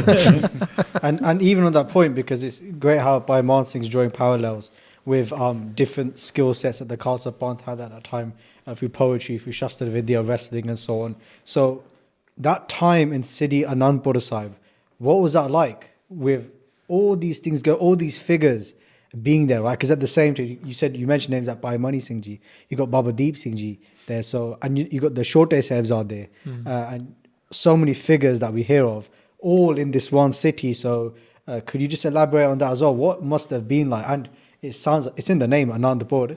So could you just elaborate on that as well, please? I think this is like, for any Sikh, this is the time you want to go back to, if you could do every like day. time travel. every day. Bro. I imagine it like this massive intellectual hub. You have power, you have majesty, you have grace, you have beauty in the atmosphere of Anandpur Sahib. You have the Lakaris that you were talking about. So these are calligraphers. Yeah. We see like beautiful calligraphy. They're developing their skill. You have the poets who are developing their skill, but they're also like they're battling it out. You have the warriors. You have the Ragis. It's a really beautiful place. And physically, you have the parks, the bags with so many different types of trees, all the different langars. Oh, bro, man, let's go to Anandpur Sahib and trust me. And I was telling you about this earlier today. In 2014, I went to the Holla Mohalla in Anandpur Sahib, and I wanted to go to Nankar Sahib, which is like a Gila in a complex. And the Holla Mohalla happened. Is it the full moon or is it the what do you call this? On the actual night, Purnamashi. Yeah. So I don't know. like the moon Whenever is the really thing say, I'm down on whenever the I- actual day. The moon is really beautiful. So me and a lot of people from the Sangha, we were sitting in the Anandkar Gila, and we were watching the moon, and obviously watching the city and the beautiful scenery, and obviously Kirtan were going on. The Nihangs were there, and I was just like, obviously you can't really see any Big cars up or to the anything like that. Nansings. You have to big up, shout out to the Nansings. Because the thing is, like, you couldn't see any cars. So what we saw there was how it probably would have looked like back then. Yeah. Obviously, in the Hangs, they look exactly like they were Yeah. back then. They don't have guns and stuff. They have like, swords. And sometimes stuff. places that it feels like you've gone in through a time machine. Time machine. You're yeah. back in the day. It's like, wow. So we know that the Gobind Gita, for instance, it mentions in there that it was compiled in the Anandkar fort. So what I was trying to say before, sorry, got a little bit off track, excited, but we know that some of these writings were compiled where the Takht is today, the Takht Sahib, where the Anandkar Sahib Kila is, and so forth. So just imagine that, because some of us have been there, imagine that, but as a thriving hub of intellectual creativity, but not just intellectual in the passive sense, also like martial. You have the warriors there, and they're competing with each other. So you have this masculine and the feminine, all in a very non-toxic, healthy kind of symbiosis. It's beautiful. I mean, we all want to go there if we could. And you have all these Kavis who hear about the Anandpur court, so they want to go there. So they come from Delhi, from Multan, from Gujarat, from Uttar Pradesh, and so forth. Like the word of mouth, basically. Not just from the positive aspect, but also from seeking protection as well, you could say, from their rulers. Yeah, so some of the Hindu poets, by Nandalal and Kavi Kuvresh and so forth, they fled the Mughal court because Aurangzeb tried to forcefully convert them to Islam. They didn't want that. They wanted to keep their dharam. So they went to Anandpur Sahib because they wanted to practice their skill as poets, but they also wanted to obviously keep their faith. They didn't want to be like sellouts and just convert for the sake of keeping their jobs in Mughal Darbar. So some of them went to they went to Anandpur Sahib, and like I said, some of them later became Sikhs themselves. So to preserve their faith, Kavi Kuvresh talks about this. Like Guru Gobind, there's this in the one of the Mahabharata translations. Kavi Kuvresh says it's only because of Guru Gobind Singh that the entire community of poets and intellectuals still thrive. Because the Mughals would have finished them off, right? So he even says it's only because of Guru Gobind Singh Ji that they still thrive, because he's willing to obviously patron them, right? Pay and preserve a culture, preserve society, preserve these values. And what is your vichar on this whole the patriotism, and supporting the arts and stuff like that we've been speaking a lot about in today's world through our circles and stuff? I think this is something that we need to be better at. I would say Sikhs are actually quite good at doing this compared to other communities, but we need to really nurture that kind of phenomenon. So patronage basically means that you have one or an institution who's paying a salary to an individual who has some kind of art. So the institution, let's call it that, patronage is something we need more of. What we've created, unfortunately, in the modern day world is that there's a lot of people who have skill. It could be musical, it could be to write something, to do prachar as well. most of their time is spent in the hamster wheel. Yeah. They need to work in order to pay their bills. And when they're not worn out from that, then they have a little bit of spare time to do parjar or seva or whatever. We need to turn this the other way around. We need to have independent institutions that can basically say, quit your job and we'll take care of your bills for you. You just master your art. This is what Guru Gobind Singh Ji did with more than 100 scholars. And it's needed now, like more than ever. Like obviously, we're at the time where it's our duty as well to pass Sikhi on to future generations. That's even if we could just pass Sikhi on, but patronising, providing, like employing the best raggis to full time. Quit working for anyone else to just teach rag. Yeah. The best Sante Ustads, like preserving our buildings as well. Like the Singhs have got that, what's it called? Virasat. Virasat, where they're preserving the old architecture. That's so vital that we complain that the buildings have changed, but we're not out there preserving them. We have the power to do this. But if we fund our institutions, we fund our books, we fund our musicians, we fund our ustads, it's going to level up the whole game for everyone. And that's the panth. I think, correct me if I'm wrong here, but I think it's Tarlochan Singh who talks about this, that the wage, let's be honest, like Guru Gobind Singh paid wages to his soldiers and also to his poets. It wasn't like we have this mentality, everything has to be seva. No, man, people have bills to pay. Yeah. You can't do everything as seva, right? Guru Gobind Singh Ji paid more to his scholars than to his soldiers. That's what he told him. There's another point I want to emphasize is that Sikhs are very good, actually, as a community to have projects. Yeah. But we're not that good yet to have institutions. So there's a difference between a project and an institution. A project is something that lasts for 2 or 3 years. There's a lot of momentum. Yeah. And then at some point, the momentum dies out. There's stamina. The person loses interest, and then it collapses. Institution is the exact opposite. It's a project, but it's something that's backed with funding, with resources, with skilled people. So even if some people in there lose interest and stamina, other people are ready to take it over. So the Anandpur Darbar, that was an institution. The Akal Takht still standing after 400 years, that's an institution. It's not like they just lose interest and then it just collapses. The Khalsa itself, you can say, is an institution. Even if every Amritari in the world lost interest in the Rahat, the Khalsa would just still continue because it's an idea that's been embedded in every single Sikh's mind, right? So this is like an intangible institution, where the Akal Takht is obviously a physical institution. But Bhaji Jagara Singh talked about this back then when he was in Denmark. I didn't understand because he was way ahead of his time. But he was saying that we need to think long term. Where do you see yourself 50 years down the road? As a Sikhs in Denmark. And again, I was like, I'm just trying to get these people to show up my events, man. Bro, I don't know, man. But this is the kind of thing, if you see what Bhaji Jagara Singh did, he built institution. Basics of Sikhi outlived him. Yeah. A project is very dependent on the person who's there.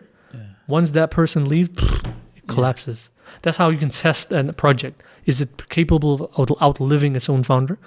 Just to use another example, I'm not trying to be blasphemous, but the Khalsa as an institution outlived Guru Gobind Singh Ji. It even expanded after his time. The Khalsa Raj came in Sikh empire and so forth. And Guruji even went one further and said, you know what? The Khalsa is me. The Khalsa mera de arsa, Khalsa mera pend Puran, Khalsa mera jan. This is me. And now, if we want darshan of the Guru, one way we could do it is through the Khalsa, but that Khalsa must be that same Khalsa of old, educated to that level, tyar par tyar to that same level, on that same level of that mission as well that Guruji had. I think Guru Gobind Singh Ji did a genius job in the sense that the Khalsa was not a project, but in the sense that I think the Mughals have basically thought, this Khalsa, what is that? We'll kill every Sikh off and the Khalsa will eventually die.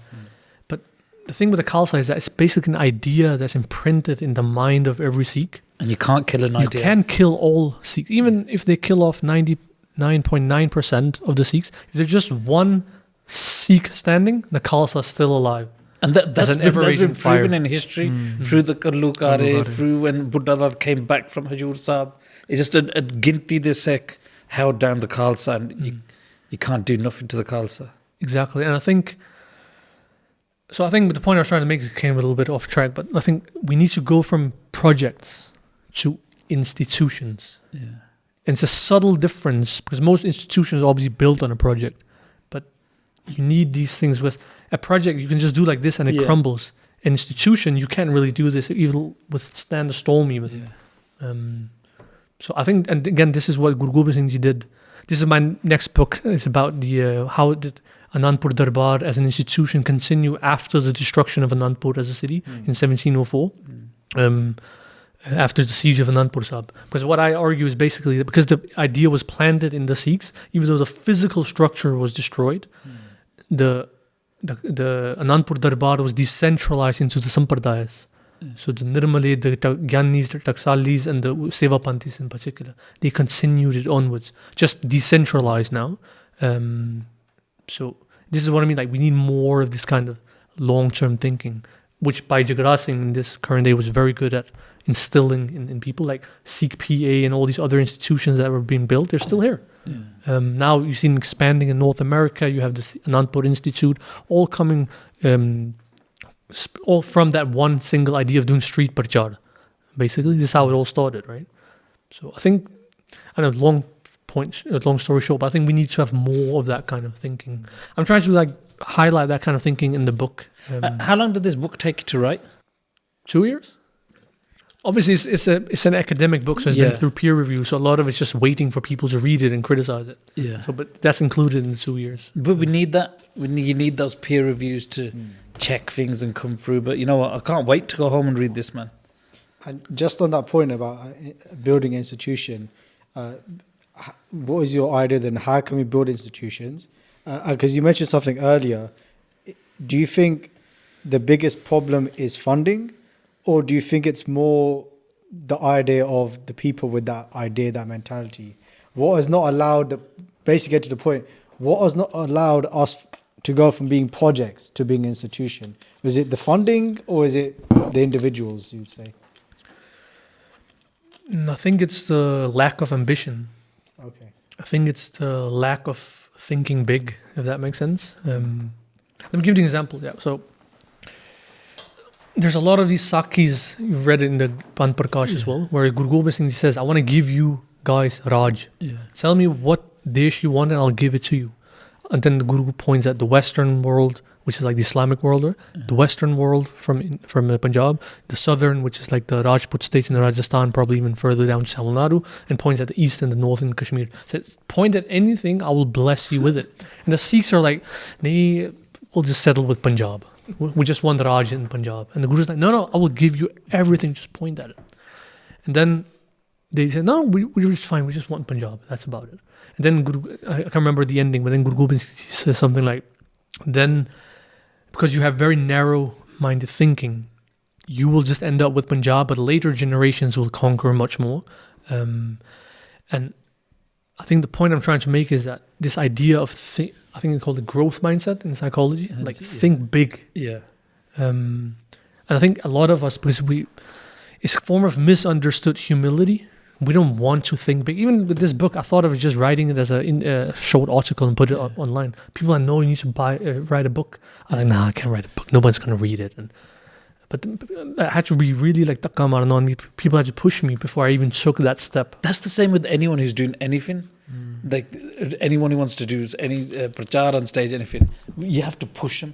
Because there's that thing, I don't know, whether it's a gift or a curse, that humility thing with Naeem, Goshnikar. Everyone's doing that. But I'm saying, but it's detrimental to us as a band. It's the same thing with. So if we look at this narrative I'm presenting in the book, so before the Khalsa is even created, for 20 years Guru Gobind Singh just reprogrammed the minds of his followers. Rajniti thinking, all these things, even like having a healthy dose of egos could be all right in terms of competition and everything we were talking about before. When Guru Gobind Singh Ji said the famous words, Raj Karega Khalsa, today most people in the Sangat would probably say it's a future prophecy. What do you do with prophecies? You just sit back and wait for it to happen. Yeah. Right? But back then, because they had been reprogrammed, they didn't hear Raj Karega Khalsa as a prophecy, but more as a mission statement. Go do it. So this is what I mean. Like, it's more about the ambitions, because there's a lot of wealth in the Pant. There's a lot of money in the Pant. In that sense, we're quite blessed. But there's not much ambition. A lot of Sikhs are more focused on survival and not expansion. So, I'm not the right one to ask. You need to ask someone who's a little bit more organizational genius and who's done institutional work. But I think this is kind of what we need. I think it's very inspiring what you're saying. Definitely, just the idea of just saying ambition, and even these great points that Biomansing is making to support it with this kind of this nimrata that we have, which is very important. But you kind of use that you lose the confidence, the self confidence, right? As in that whole was it mat uchi? Was that in the Ardas? Yeah, They're yeah. saying it. Mananiva. Manniva mat uchi, but that kind of concept of seeing both sides of the coin.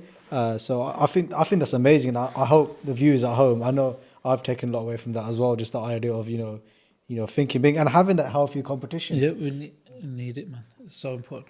You know, with this book, and because what was your vision? That, like, obviously when Maharaj Kirpa Hui, you went on this mission to do this book. So much work has gone into it. What's your envisionment of someone who's read the book? How should they be inspired? What in them? Like, I'm gonna read this book. What in me should be changed, or what's the aim of the reader? You hitting the reader with? That's a good question, man. What I'm trying to get at is, when you write something or when you do something, you have a mission and statement. When that person's read this, they're going to go and do this, or they're going to go, or they're going to be this way inclined. You writing it? What was your envisionment? Good question, man. I never thought of that. Definitely to do something constructive for the Band. Long term, like what Jagraj Singh was talking about. Long term. Yeah.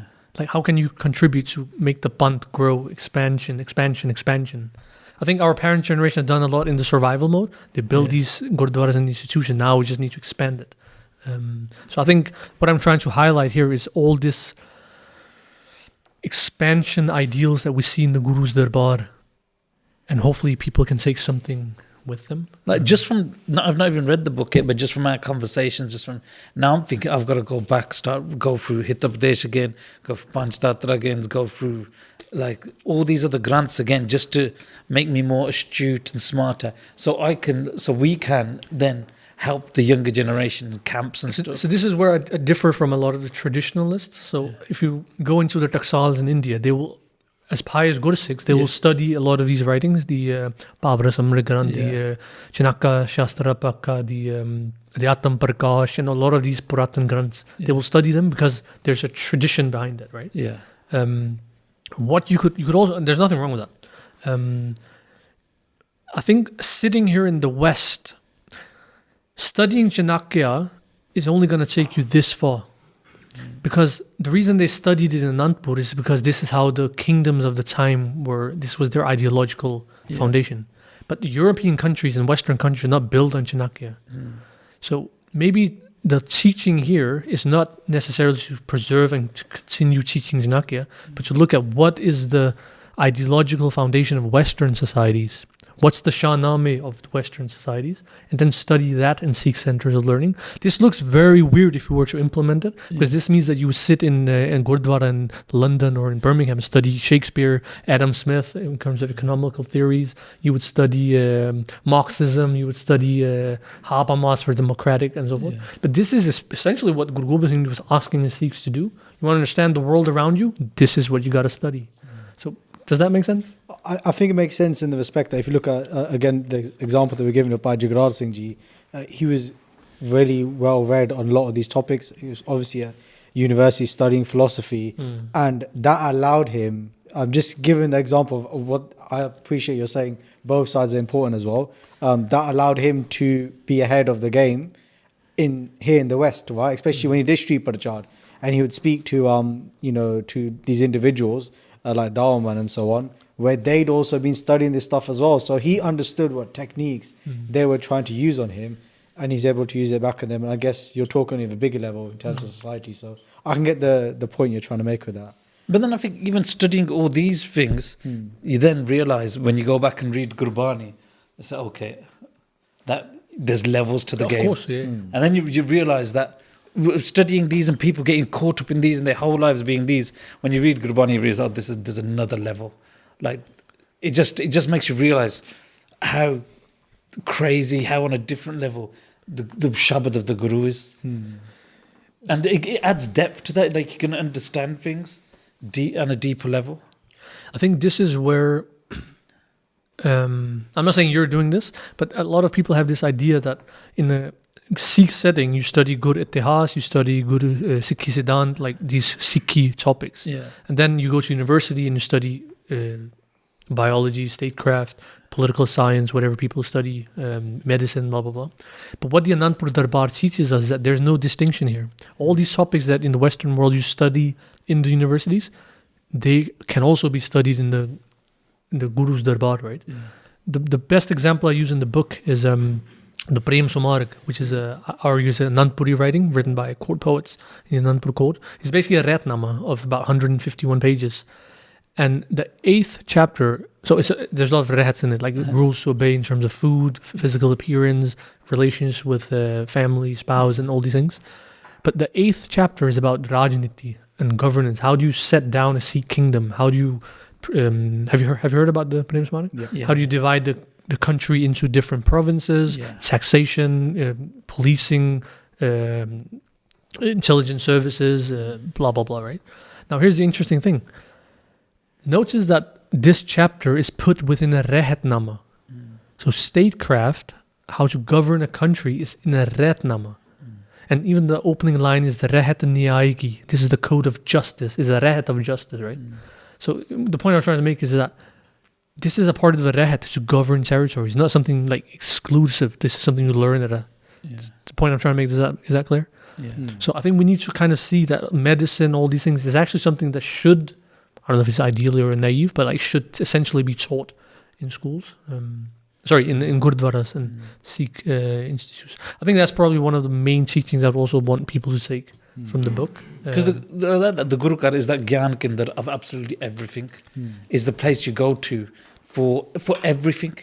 For philosophy, for medicine, for psychology, anything you need, for music, martial arts, the Guru Kar has, and it's about bringing that back. Yeah. More than just a place where we go on a Sunday, to a place where our lives are evolve around. This is it's a part of the, correct me if I'm wrong, it's a part of the colonial mindset that the British instilled in the Sikhs. You have the Gurdwara for pious worships, pious worship and ministry, whatever you call it. And then you have the government school that will teach you medicine, that will teach you all the... They kind of broke that up. In the Sikhs, in the Dharamsalas, they had everything. Yeah. So yeah, I've seen when I was doing manuscript work, I've seen manuscripts of the Hitubadesha, again, which is political science, scribed in the Akal Bunga. But inside the Guru Kar. I don't know if it's inside, but it's written like this Granthi, this scribe, the translator, sorry. Okay, oh yeah, at the back. Yeah, like it's written from Akal Bunga. So it's a person associated with the Akal Takht is translating this book. Obviously that makes sense since this is a Rajniti Granth and Akal Takht is obviously a political scene. But I'm just trying to say that a lot of these grants on medicine and stuff like that was translated in the Dharamsalas. Do you reckon the people running Akal Takht have now read any of these? Probably, yeah.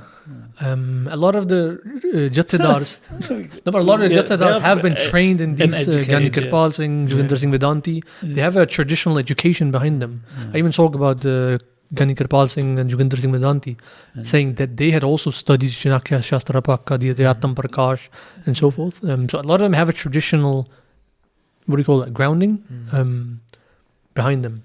So yeah, I think so. Yeah, definitely.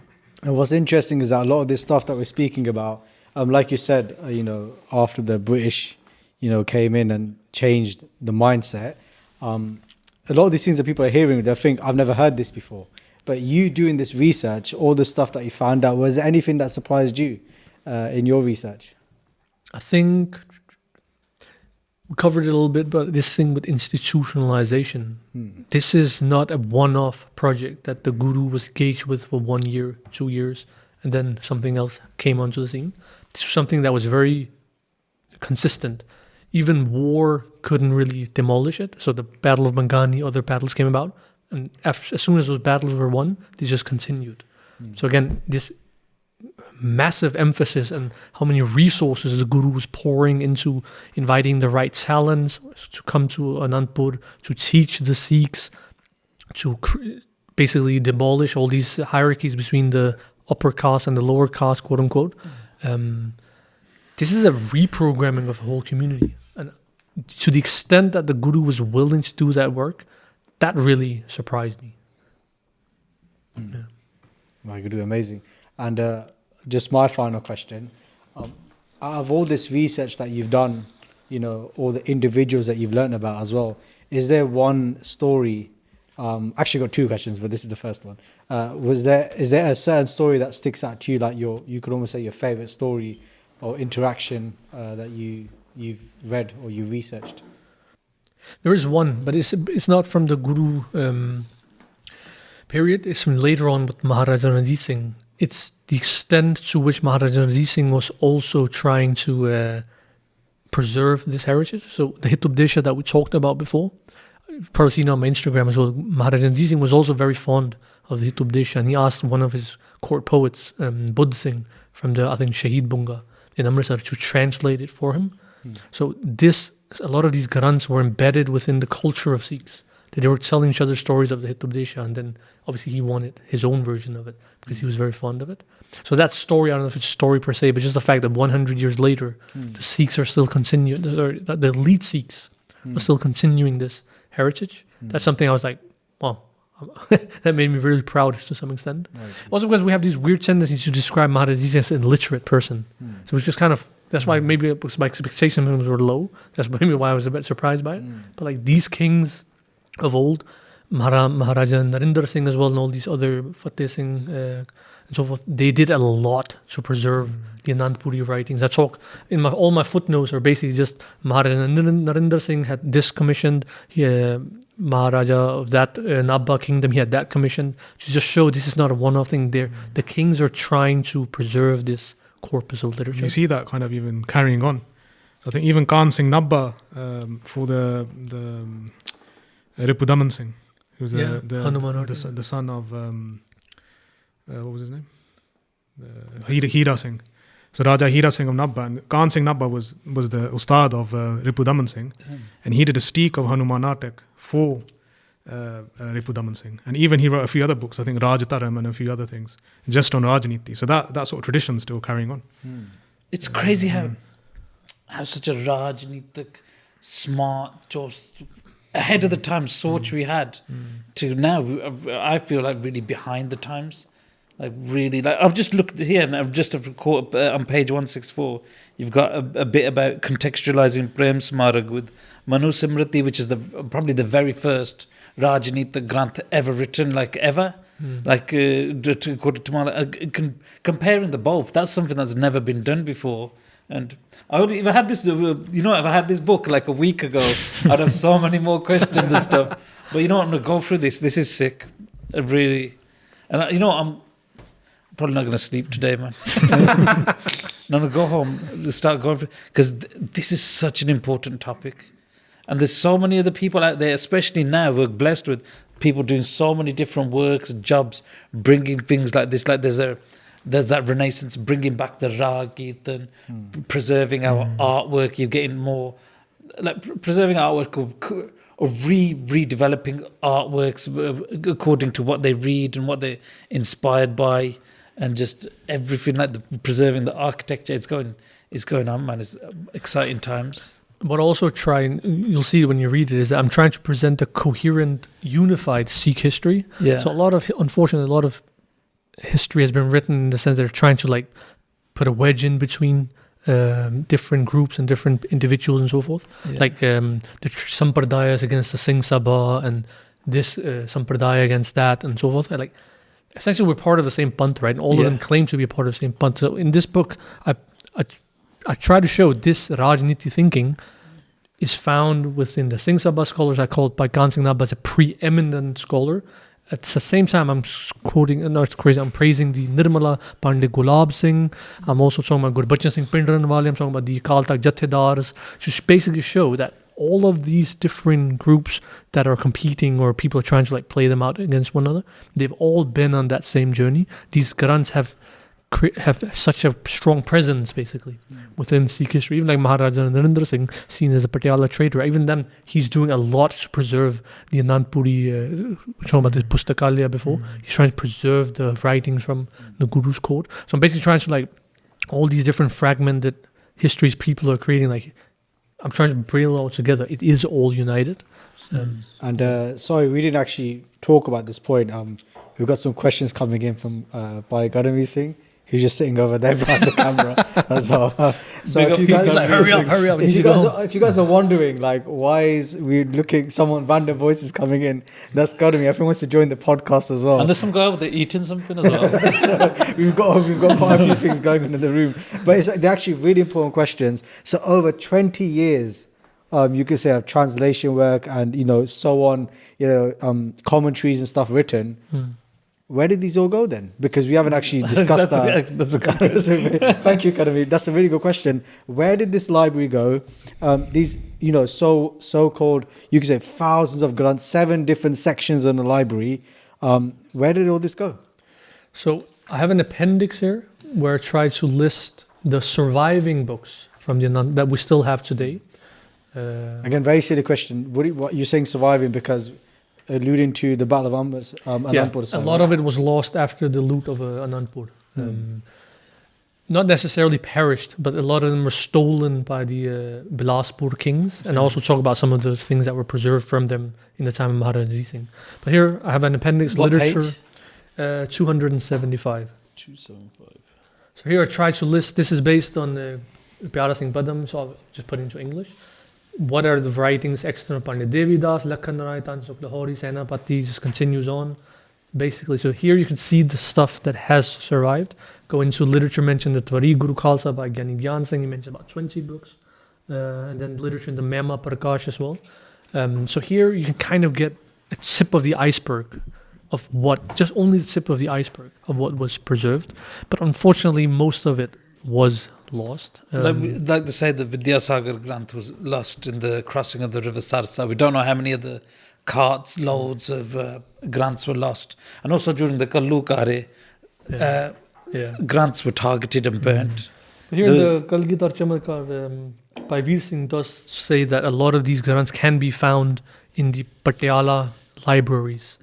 He doesn't mention which ones, but I mean, some of them have survived, and like I say in the appendix, it gives us a window to see the magnitude of what was studied. Then again, connecting the dots. All right, if we know that the writings on medicine was translated, then you can just look into the Sanskrit canon and see what medicine, Ayurvedic manuscripts exist, and just kind of deduce. All right, fair enough. The Sikhs most likely translated this one as well because it's popular. And that's just a tactic of war as well, to target someone's home of knowledge, to dumb down a people. Like even in Jharasi in 1984, the Sikh reference library was targeted. Granths were stolen, Granths were burnt and destroyed. And it happened throughout history. It's just one of those things. From that podcast that I watched as well with by Manbir Singh, I did realise that, I think Guru Kirpa, maybe we haven't done justice of the amount of knowledge that you have and the different types of manuscripts that you read as well. So what types of study have you done? Is it so you mentioned things like these Granths that were in Sanskrit and so on, and a bit about, I think maybe, was it Farsi or Persian? I don't know. And you quoted something in one of those languages as well. I remember Manbir Singh saying that your accent's really good in it. So what was this kind of research what kind of research have you done as well in these different types of Granths or manuscripts as well yourself? So I can't remember what I was quoting from the podcast, but in London, Dr. Dipinder Singh, he has a very extensive collection of manuscripts, Pothia, from the Anandpur Darbar. They're like later copies from the Maharaja Ranjit Singh period, but the Hitubdesha, the Chanaka, Shastrapaka, I've used them in the book, by Nandalal's writings and so forth. What I'm studying at the moment is to see how the later generations of scholars, the Gyanis and so forth, are using this Anandpur corpus of literature. One thing I find very fascinating, talking about this in one of the footnotes, is that you have the Persian writings of Nandalal, and one of the Potiyas that he has, which is very interesting, it has little Punjabi translations in the margins, like on the sides of the Persian, which means, this is like how you work historically, that whoever used this Poti in the time of Maharaja Ranjit Singh's period did not know Persian himself, otherwise what's the point in having the translation? And he's most likely teaching it as a Gyani to other students. So here you can kind of construct a history around the manuscript that is probably a part of a teacher-student teaching circle. And this is what I'm trying to do right now. So the afterlife of the Anandpur Pothiyan. You know what? How are they used by later generations? And in these potya, you've probably done the same kind of research. You can deduce so much by the little notes that you see in the presentation I'm going to do at universities in the next couple of days. I'll put in a lot of pictures where you can see like little Urdu translations of the Dharam Singh's Kok Shastra.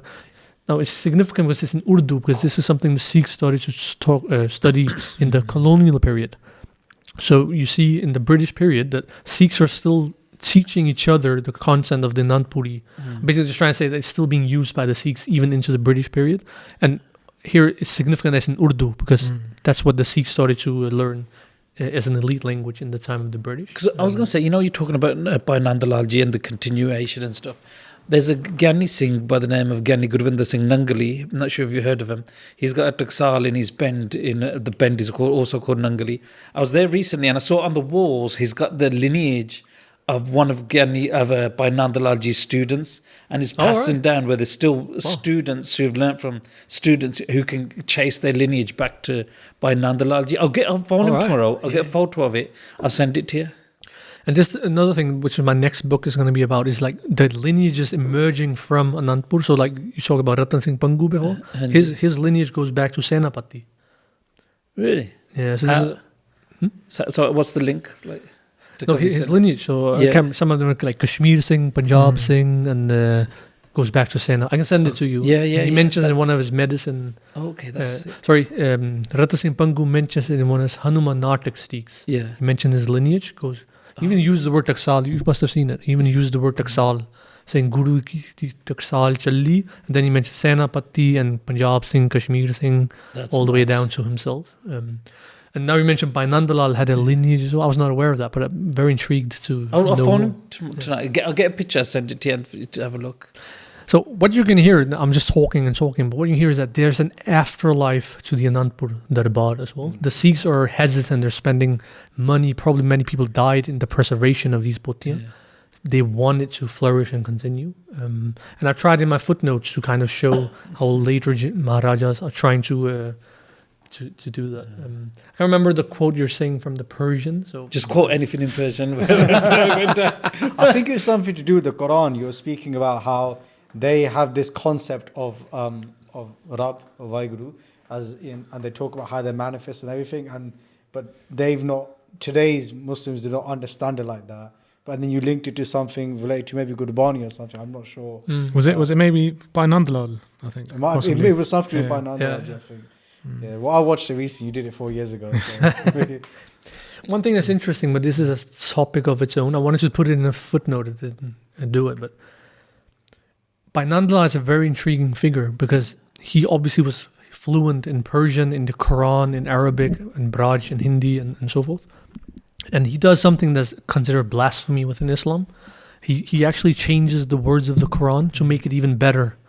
I think maybe that's I think that's what I was referring to. Yeah. So there's a Quranic verse, and then he changes the meter to make it more rhythmic, which you cannot do. This would be death penalty under Islamic law, because he's basically saying you can imitate the Quran or even improve it. Basically, so he has this. It's like Sultan al-Awwal wal-Akhir al-Bazir al-Batin wal-Zahir. This is one time, do it again. But this, you can hear it rhyme all the way through, right? And this is, if you read the original Quranic verse, this one by Nandalal rewrote, is actually better than the original one. This would be death penalty. Say it again. It sounded so fluent. Sultan al-Awwal wal-Akhir al-Bazir al-Batin wal-Zahir. Wow. So Akhir, Zahir, these are rhyming, and in the original Quranic verse, the words are there, but they're not put in that sequence. So Bhai Nandalal is refining it. This was death penalty back in the day, man. This is not something you would get away with. Even today. Probably. Because they have this idea that you cannot imitate the Quran. And here you have Bhai Nandalal refining it within the Anandpur Darbar. Even it says that he feels so safe and secure in Anandpur that he can actually do that. No this is an affront. This is an affront to the Mughals, right? So, yeah. Well, no, thank you for sharing that. Look, we finally found out what it was from that time. Is there any final questions? Anything? Anybody else? You know what it is? Let's just say that this is probably going to be part one of another podcast that's going to come out, because I think thank you. With Bhai Sahab, I think there's other things that, even going back to the introduction where he's talking about his work, there's so many questions that I wanted to ask about his work, about the psychology of people going into getting brainwashed, about the violence against women. How there's so many. That's a podcast on its own. This book, we scratch the surface as a podcast on its own. His future work, just other things that Baisab's studying. And just a general, how's Denmark? What's it like? Very cold. Very cold, man. What do they eat? It's pork. Pork and potatoes. No, just, you know what? There's so many conversations to have. Not just with Baisab, with Gandhi, with so many people. You know, it's a lot. Sorry, I feel like I've just been talking and didn't give you any. आप पता कितने घंटे बोली जाते निकलना It's been a long like day. 4-5 yeah. hours already. We filmed the Gurmukh series earlier for the song, and so Gandhiji's a bit tired. Gandhi dropped those long podcasts as well, man. And it was like a 4-hour podcast as well. That's great. Hanji's, How long's this one been? Yeah, just under 2 hours, I think. Yeah. Well, maybe just a question to finish off with and just round it up. Oh, you said more. Actually, I've still got some questions. Still. If you want to, There's a quick fire round. go. Who's your favourite Kavi? Oh, that's good. Kavi Senapati. Why? He wrote the Janaka Shastarapaka, which has been so influential amongst later scholars and writers. So he's very influential. And What else did Kavi Senapati write? Guru Sobha. Yeah, Guru Sobha's gangster. But especially when he talks about the Shahidiyya of the Sahibs out there. really is. You know, in the fighting, the Shahidiyya of the Sahibs out there are fire. That's wicked. he also wrote a medicine grant. Okay. Next question. No, that's your turn. Any questions from the sings in the back? Any questions? Vidyallah de. One of them's they say, who's your favourite battle rapper? I don't know, man. Eminem? No, I don't know. Jeez, you know what? He's go-to, he's all right. But in the meantime, people buy this book. Yeah. You know what money you'll get back? This book, in it, yeah. Put it on your shelves, read it. It's even if you just skim and how should people read this book? Like some books are books that you just skim. Like with Janak and it, I was just you can't read it No. cover to cover. You just Exactly. in and in. Yeah. What's this? No, you have to read it from cover to cover because I tell it as a story. Yeah. It's a story, so I'm building it up. Complexities build up over time. Hanji. So unfortunately, you have to read it from one end to the And other. we're talking in the car. It's important we read, our children read, because there's some things we can't dump down to a TikTok video or anything like that. Because as you were saying, as you put it, you take the respect and prestige away. But you remember, but like this thing that was like Guru Gobind Singh successfully embedded competition amongst his future generations. I was using this funny example of in the Sangat, people will go there. It's a competitive mindset, right? I want to show my affluence and hence patron the artist. And the artist, the Kirtan, doesn't really care about who these people praise them. He just wants to be rewarded, so to speak, for his skill, right? And I'm just putting up in like blank terms. But this other thing of learning and love for Vidya is another thing where Guru Gobind Singh Ji succeeded. Because we have this tradition, at least I grew up with this tradition, I've heard it from other Punjabi Sikhs as well, that you never put a book on the floor. Yeah. That's like sacrilegious. Any book. Yeah. There's so much beyond for the written letter Yeah. that is considered blasphemy. And Doesn't even have to it a could be holy- any faith or any. Anything. Yeah.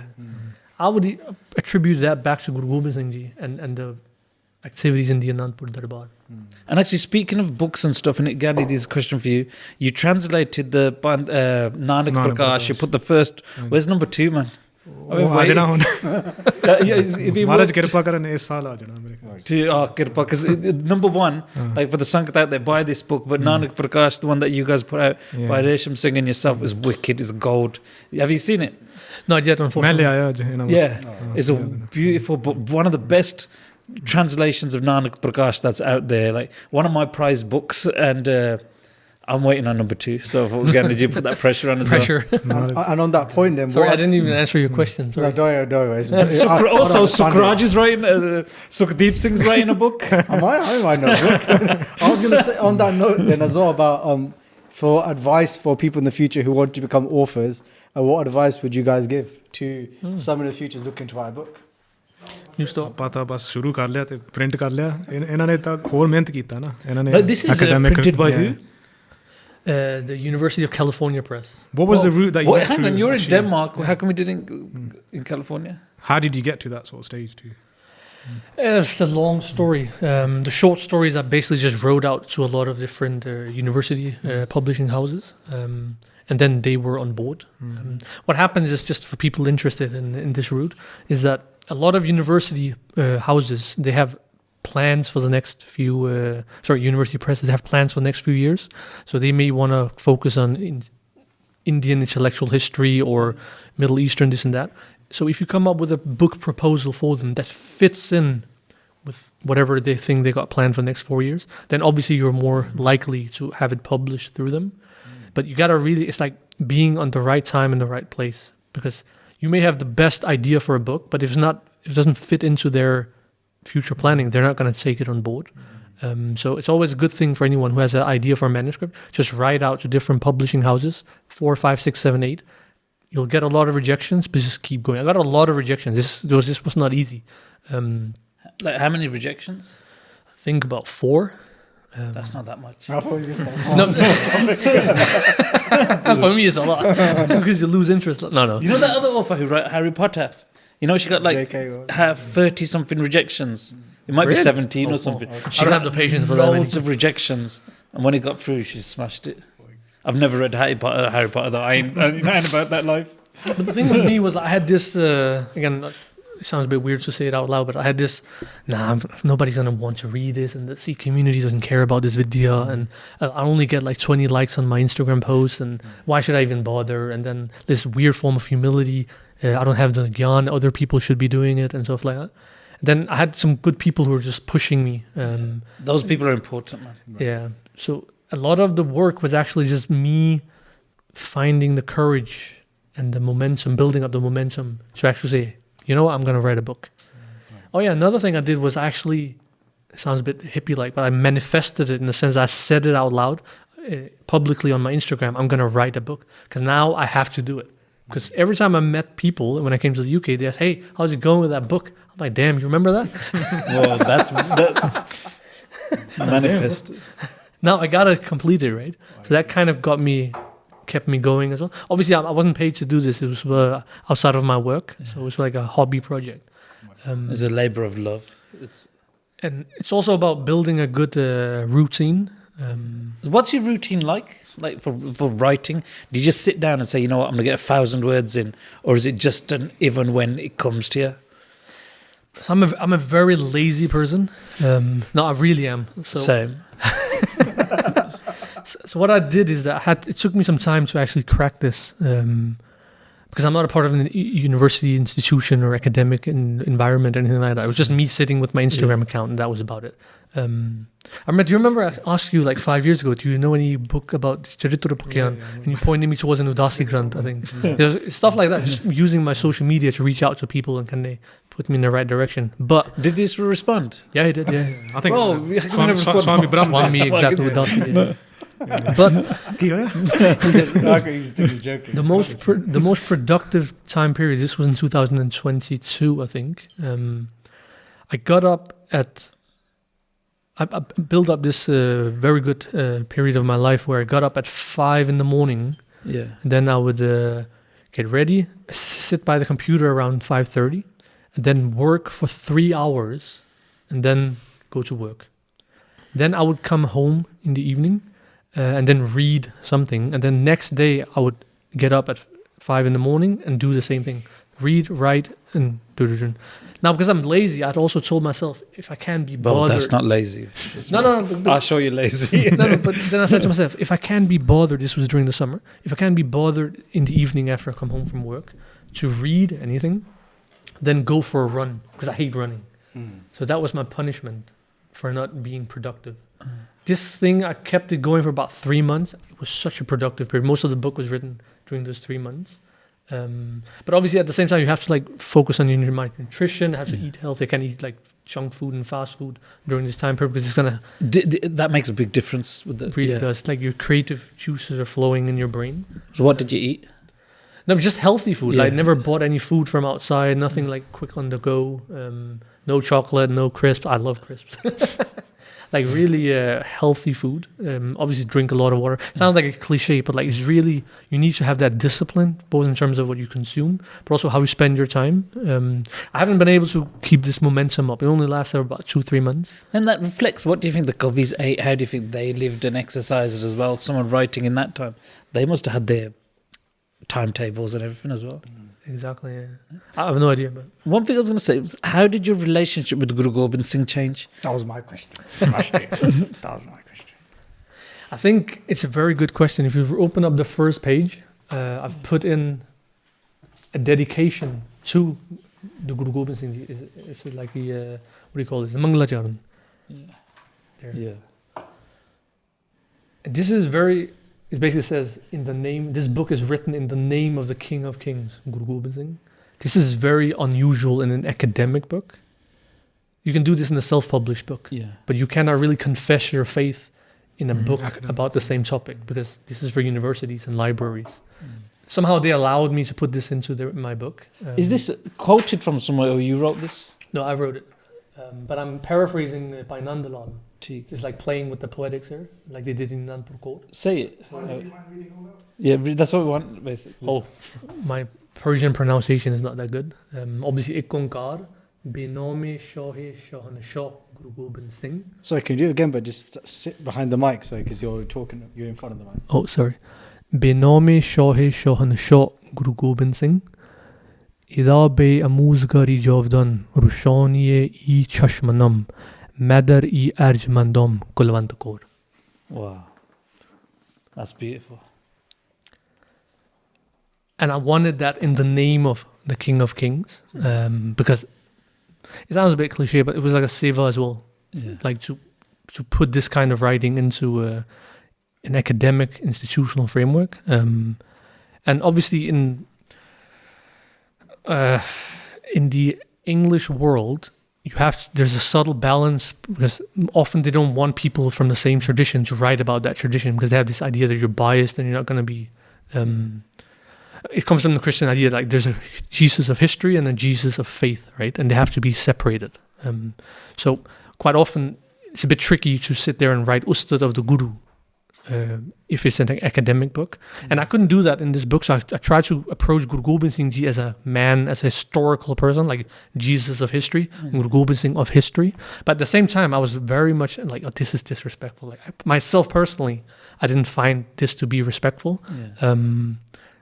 So I would say it sounds very cliche, but my love for Guru Gobind Singh definitely grew. Like Guru Gobind Singh grew as a Purush Uttam. I understand like why Kavi Santokh Singh starts off saying Purush Uttam of the Guru, like the highest being or like supreme being. And during this intense period that you're writing about Guruji, did you ever have any dreams about Guruji or the Anandpur Darbar? Oh, I wish I had. Hopefully, you just manifested it now. If you don't mind me asking, you also mentioned, is that your Mataji then? Kulwant Kaur. Yeah, And what was... What did she say? What was her reaction? yeah. You better, sorry. no, it's a great question as well. Why would you, like, what was, and obviously it's not negative, it's beautiful. What was the point behind that? What was the meaning? So basically, this is getting a little bit personal now, but my mom passed away while I was writing this book. My mom was always very supportive. She didn't understand much of what I was doing, because it's like, why we're spending so much time reading books. But she was very supportive in the sense that just it looks good. Like, not it looks good, sounds a bit weird, but like it's Changaya. Like my son is reading books, but she always thought I should spend more time like doing my exams and all that stuff. Wow. So my mom was ill, had cancer, and yeah, Jyoti Jyot in 2020 during the lockdowns, and I was writing this book at that During time. that time. So I was thinking, how can I immortalize my mom's memory in a way that I found fitting? And then there is this beautiful tradition in the Indic tradition. You have a Mangalachar, and you start with what you call the Ishta Deva, you have the Satgur Deva, and then your Gur Deva, or Vidya Gur Deva. So I thought, how can I work or play with that tradition?